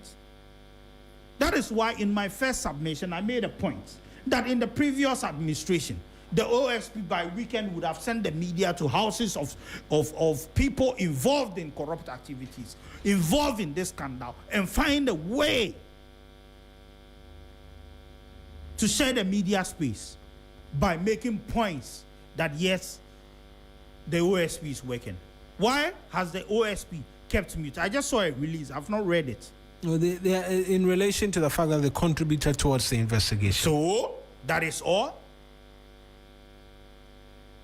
We have no confidence in the Attorney General and the Ghana Police to operate in the interest of citizens. Currently, what is happening, what I can say for a fact, that nothing will happen to the suspects involved in this scandal. just like how in previous scandals, nothing happened. It is sad, but we know that no matter how long it takes, the facts that has been churned out from the U.S. courts would be investigated properly in this country. And you see, investigation has been done. You just need to go and pick a docket and come and tell the people, this is the evidence against you that has been established. What do you have to say? Right. But we know it will not happen because this is a government that has decided not to prosecute members of his party. And this scandal involved members of his party and relatives of the president. Okay. You see, I was surprised, and then I was surprised listening to my brother. You see, it's very sad when it comes to corruption, and then we do NDC, MPP. It's very sad because the average Ghanaian my brother greeted during his initial submission are in Kolebu waiting for dialysis machine to undergo dialysis. And because of corruption, these people are denied of better health care. Yet you are given an opportunity to give us how we are able, and then we'll be able to reclaim what has been lost. And look at what we are saying. Mawuena, ask yourself, how can someone like a regional chairman, forge documents to go for loan? About 30 million. In court. How does that speak to I interjected and I was interjecting when he was. How does that speak to the question as to a gap in accountability in the jurisdiction? I'll come there. You look, we were in this country. Even when you are requesting for Momo loan, His Excellency John Dramani Mahama rightly mentioned that Ghana was a crime scene and that Nana Addo Dankwa Akufo-Addo. How many people were arrested? Today you are here mentioning names. How many people were arrested? Ask yourself, how can Chairman Wontumi forge documents for a loan? When you are asking for Momo loan, 1 cedi, MTN Momo loan, 1 cedi, look at the stress you go through. Your PIN number, your this, before you are giving a Momo loan, 1 cedi. Yet under your administration, Nana Addo Dankwa Akufo-Addo invested about $2 million US dollars in SkyTrain, and you are happy sitting here. Yet the average Ghanaian who seek to acquire better healthcare was denied. Yet the average Kweku you greeted this morning, you have deprived the average Kweku of better education. We were here. Paulu Gudam, Bawomian's signature project. He said it. Bawomian's signature project. You people invested, you invested about $11.9 million in Paulu Gudam, yet you cannot boast of a single block.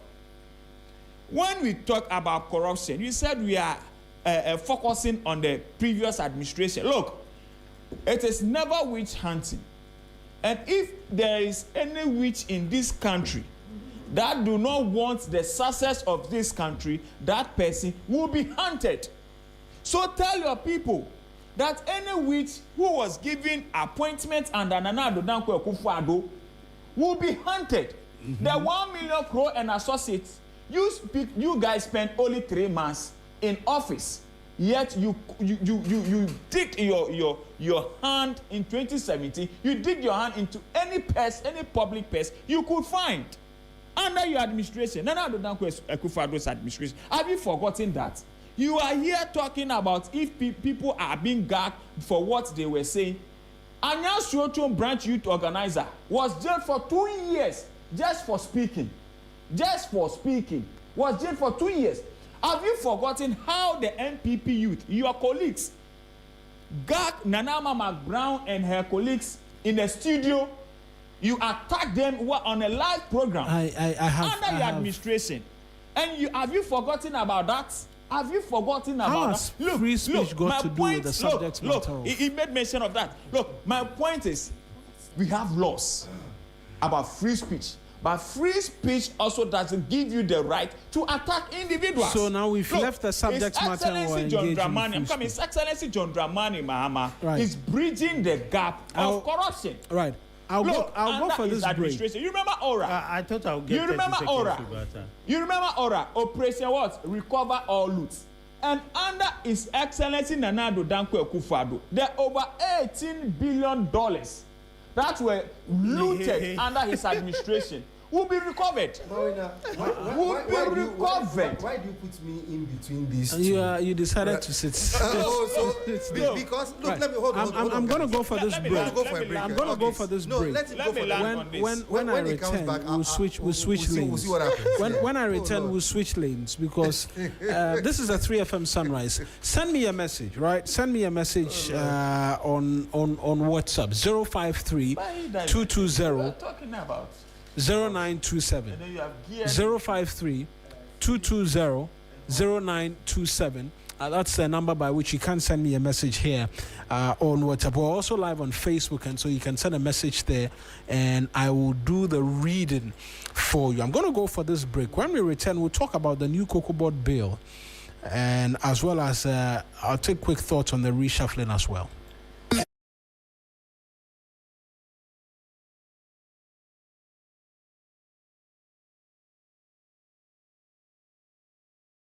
Discover Ghana. Loading. Are you ready? 3FM Tour to Ghana 2026. Brought to you by You Fresh Juice for Telly Calipo.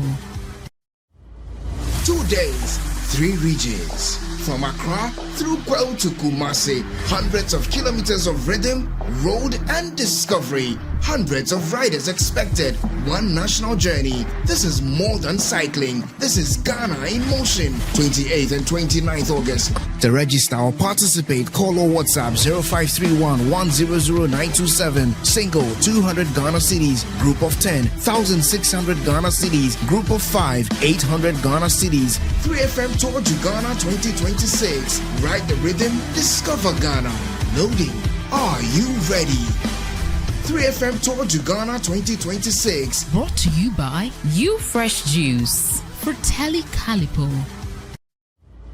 2 days, 3 regions. From Accra through Kwao to Kumasi, hundreds of kilometers of rhythm, road and discovery. Hundreds of riders expected, one national journey. This is more than cycling. This is Ghana in motion. 28th and 29th August. To register or participate, call or WhatsApp 0531 100927. Single 200 Ghana cedis, group of 10, 1,600 Ghana cedis, group of 5, 800 Ghana cedis. 3FM Tour to Ghana 2026. Ride the rhythm, discover Ghana. Loading. Are you ready? 3FM Tour to Ghana 2026. Brought to you by You Fresh Juice for Telly Calipo. 2 days, 3 regions. From Accra through Kwao to Kumasi, hundreds of kilometers of rhythm, road and discovery. Hundreds of riders expected, one national journey. This is more than cycling. This is Ghana in motion. 28th and 29th August. To register or participate, call or WhatsApp 0531 100927. Single 200 Ghana cedis, group of 10, 1,600 Ghana cedis, group of 5, 800 Ghana cedis. 3FM Tour to Ghana 2026. Ride the rhythm, discover Ghana. Loading. Are you ready? 3FM Tour to Ghana 2026. Brought to you by You Fresh Juice for Telly Calipo. 2 days, 3 regions. From Accra through Kwao to Kumasi, hundreds of kilometers of rhythm, road and discovery. Hundreds of riders expected, one national journey. This is more than cycling. This is Ghana in motion. 28th and 29th August. To register or participate, call or WhatsApp 0531 100927. Single 200 Ghana cedis, group of 10, 1,600 Ghana cedis, group of 5, 800 Ghana cedis. 3FM Tour to Ghana 2026. Ride the rhythm, discover Ghana. Loading. Are you ready? 3FM Tour to Ghana 2026. Brought to you by You Fresh Juice for Telly Calipo. 2 days, 3 regions. From Accra through Kwao to Kumasi, hundreds of kilometers of rhythm, road and discovery. Hundreds of riders expected. One national journey. This is more than cycling. This is Ghana in motion. 28th and 29th August. To register or participate, call or WhatsApp 0531 100927. Single 200 Ghana cedis. Group of 10 1600 Ghana cedis. Group of 5 800 Ghana cedis. 3FM Tour to Ghana 2026. Ride the rhythm, discover Ghana. Loading. Are you ready? 3FM Tour to Ghana 2026. Brought to you by You Fresh Juice. The big conversation on 3FM Sunrise.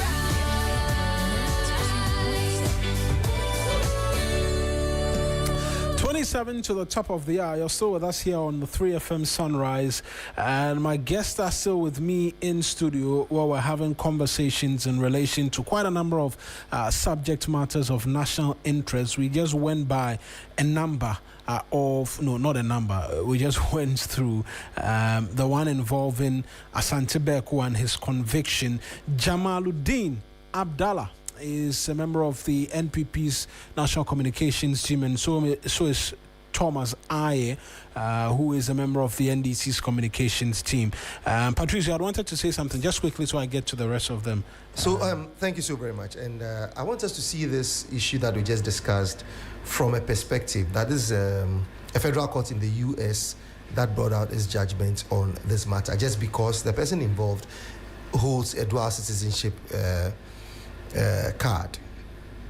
So now, Attorney General here has been prompted to deal with this matter, or go into the matter to deal with the merits and demerits of it. So that is one aspect I would like us to put on the shelf. All right. Hold on. No, I'm not done. Waiting for the Attorney General to deal with this matter. Now, they need to prove to us all the bribery allegations that they have so mentioned. Yes, they have so mentioned in there. It has to be proven that those were bribes that were given. Now, there are certain interests that we need not forget. We are talking about the scandals in the U.S., bribery scandals in the U.S. that has come to the fore or not come to the fore. How are you able to tell that person A got the bribe based on A, B, C, D, E, or because they used Goldman Sachs platform to deal in what they went through? 92.7. I would want the Office of the Attorney General to deal with this matter. No, they are taking it. Yes, they've announced that they are in contact to establish. Let's take it from the back also and see the AXA. What plants did they bring into the country? The AXA plant is still here. It's still here. Has it functioned properly? Yes. AXA is actually one of the plants that is providing a bit more in terms of the energy that the country is enjoying. So, did anything happen after it was contracted under the NDC when MPP took over? Was anything done? They used it. In fact, they were it was amended. renewed. Pays were renegotiated.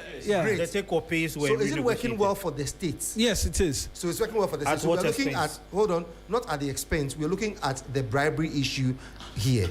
And the bribery issue can only be proven by a competent institution. And the Attorney General's office is going to handle it. Do that through a competent court of jurisdiction. What I want us to sound a caution, because people are listening to us, erudite people are listening to us, people who would have wished to have had the opportunity to speak on radio are listening to us. I think when we have the NDC and MPP here, or communicators here, they should ensure that they are telling us things that we all want to chew on a morning like this. But when we start going back and forth about who did what, who did which one, none of us would survive this one. Because your allegations are made from your perspective. His allegations are made from his perspective. Now, whose allegations are we going to fall on? So we leave it to the people. So is it worth us listening? You have made a lot of allegations. Statements. You have made a lot of allegations. So let me return, because I'm switching lanes, right? Let's talk Kokobo. You have made so many allegations. I don't want to get into that.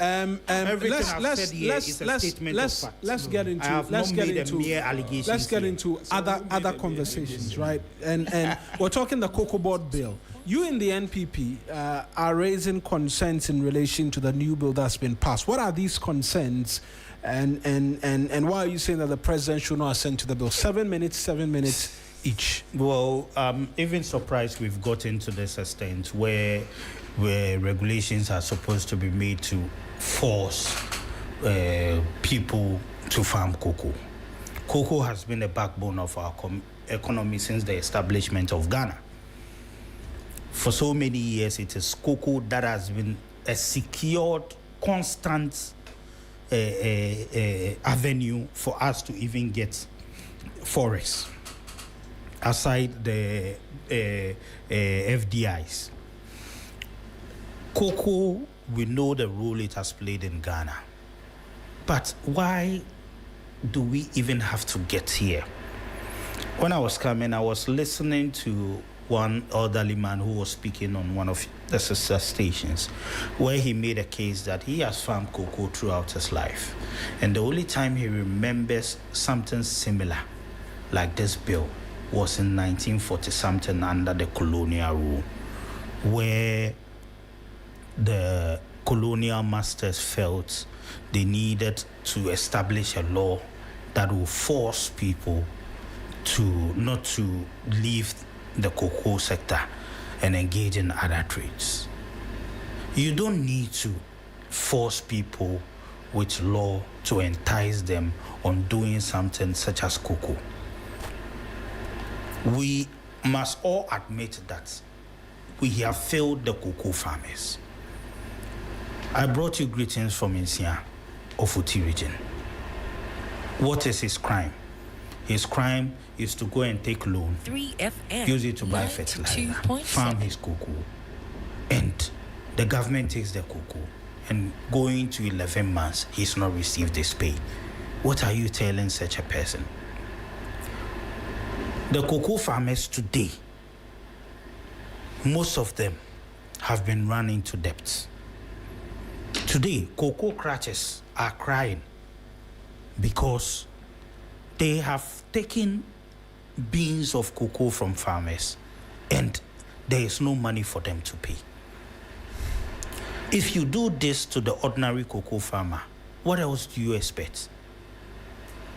You are telling them that, look, cocoa is not lucrative, so branch into something else. When this government came into power, what did they decide to do? They decided to focus their mind or their policies and whatever on gold instead of cocoa.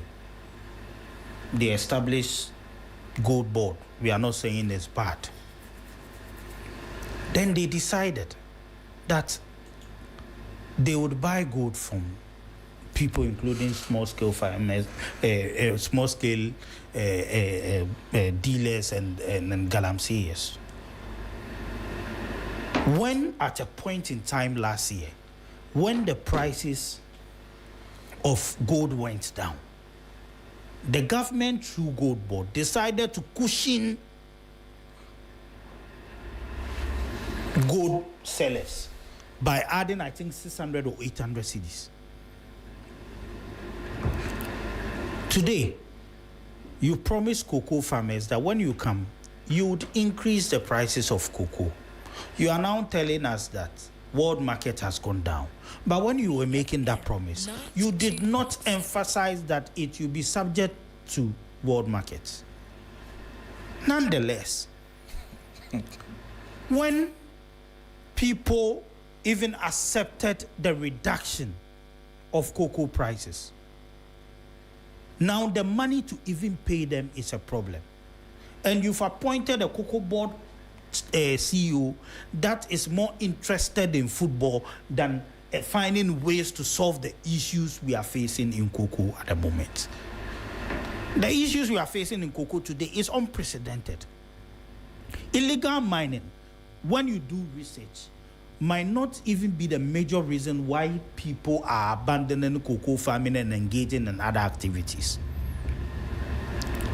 There are other factors that even contributes larger than the illegal mining.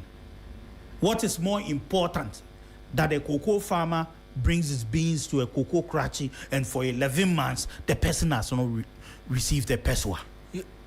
The bill, I've not heard you mention anything in relation to the bill. The bill, I'm coming. I'm 7 making a minutes, point because why the 5 government minutes. thinks You've that done is 5 minutes that already. is. I'm making a point why the government thinks this is a bill that can help rescue the cocoa sector, but that is not factual. And we, the MPP, are saying, hold on to the bill, consult the cocoa farmers, understand the real issues down there. Then you can now find a way to fine-tune a proper bill that will address the issue. This will not address the issues we are facing in the cocoa sector. Why will it not? What are the elements which doesn't allow it to address the issues? From history, or even when you look at the history of Ghana, there's nothing that you use force to achieve. Our colonial masters use force to push things. Did they achieve them? No. We need to re-engage the cocoa farmers, apologize to them for misleading them on the prices of cocoa. One. Secondly, let them understand the important role they play in the country. Two, find a way to pay them what you are owed them. Because on the normal circumstances, when somebody gives you something for 11 months, there's something we call variation. You go back and pay the person the exact money you are owing the person. But you've forgotten that there are variations. The value of the money you are now paying the person is less. Why is government owing cocoa farmers? Why? Though recently I saw a letter from Cocoa Board that monies have been released for the payment. If monies have been released, why are the cocoa farmers not receiving their money after 11 months? For God's sake. For God's sake, if my father is a cocoa farmer, if I am a cocoa farmer, I would not be happy with this treatment. Right, thank you. 7 minutes on the dot. Let me come to Thomas now.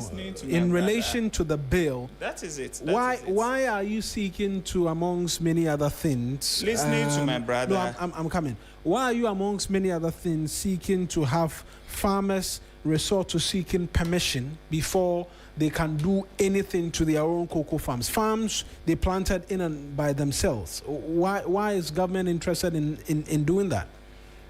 Thank you, my brother. Let me clear out this falsehood. Those who claim to be thinking about the average cocoa farmer started selling cocoa fertilizer that was distributed under the SY His Excellency John Dramani Mahama free to farmers. They started selling it, and even the cocoa bags that were distributed free to farmers, they started selling it. So these are the people who said they think more about the cocoa farmer. Let me also educate my brother. My brother, do you know that local cocoa buyers' debt? Cocoa buyers' debt. Local cocoa buyers' debt that NPP left in 2024 amount to 750 million USD. Do you know that? No. Let me answer this. If you were educated on the issue, he didn't interject. Please, I never interject. Well, he said give me my time, so I need. He invited me. So this is the debt for our local cocoa farmers. This is the debt that MPP left for our local cocoa farmers. But you know that recently, about 162 million Ghana cedis has been paid to our cocoa farmers. Now, the purpose of this bill sought to think about the average cocoa farmer, to make sure the average cocoa farmer have protected cocoa trees to farm, have protected and secured a farming career. You know that in our cocoa sector, there are a lot of fragmented laws protecting our cocoa industry. One of them is the PNDC law 81, and then the AFRC 47, and then Act 1035. But this bill sought to all join them and then make it one law. Now, my brother, in the previous cocoa, let's say in the previous cocoa, since 1984, we all go for syndicated loan before we export the cocoa. But what this bill seems to do is, Cocoa Board will internally generate their own funds, and out of their own funds generated, 70% of the FOB price will be given to the cocoa farmer. You realize during elections, Party A will go and make promises to Ghanaians, Party B will go and make promises to Ghanaians, and then it will be a promises upon promises. But now His Excellency John Dramani Mahama wants it to be in the law. It wants it to be a legal framework that will be constant, that 70% of FOB price will be given to farmers. As realized by Cocoa Board and not world market prices. Good. As realized by Cocoa Board. Now that's an area of criticism. The production, whatever Cocoa Board does production, we export about 70% of our produce. His Excellency John Dramani Mahama, through this bill, is saying that we are going to export only 50% of our cocoa produce. And the 50%, what do you do with them? We engage local manufacturers, local producers of cocoa to refine them. That is where we will have the chocolate, the cocoa liquors, and then the others. And that is a great idea. That is also going to create a lot of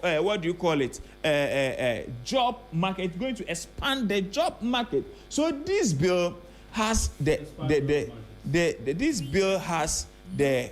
cocoa farmer at heart.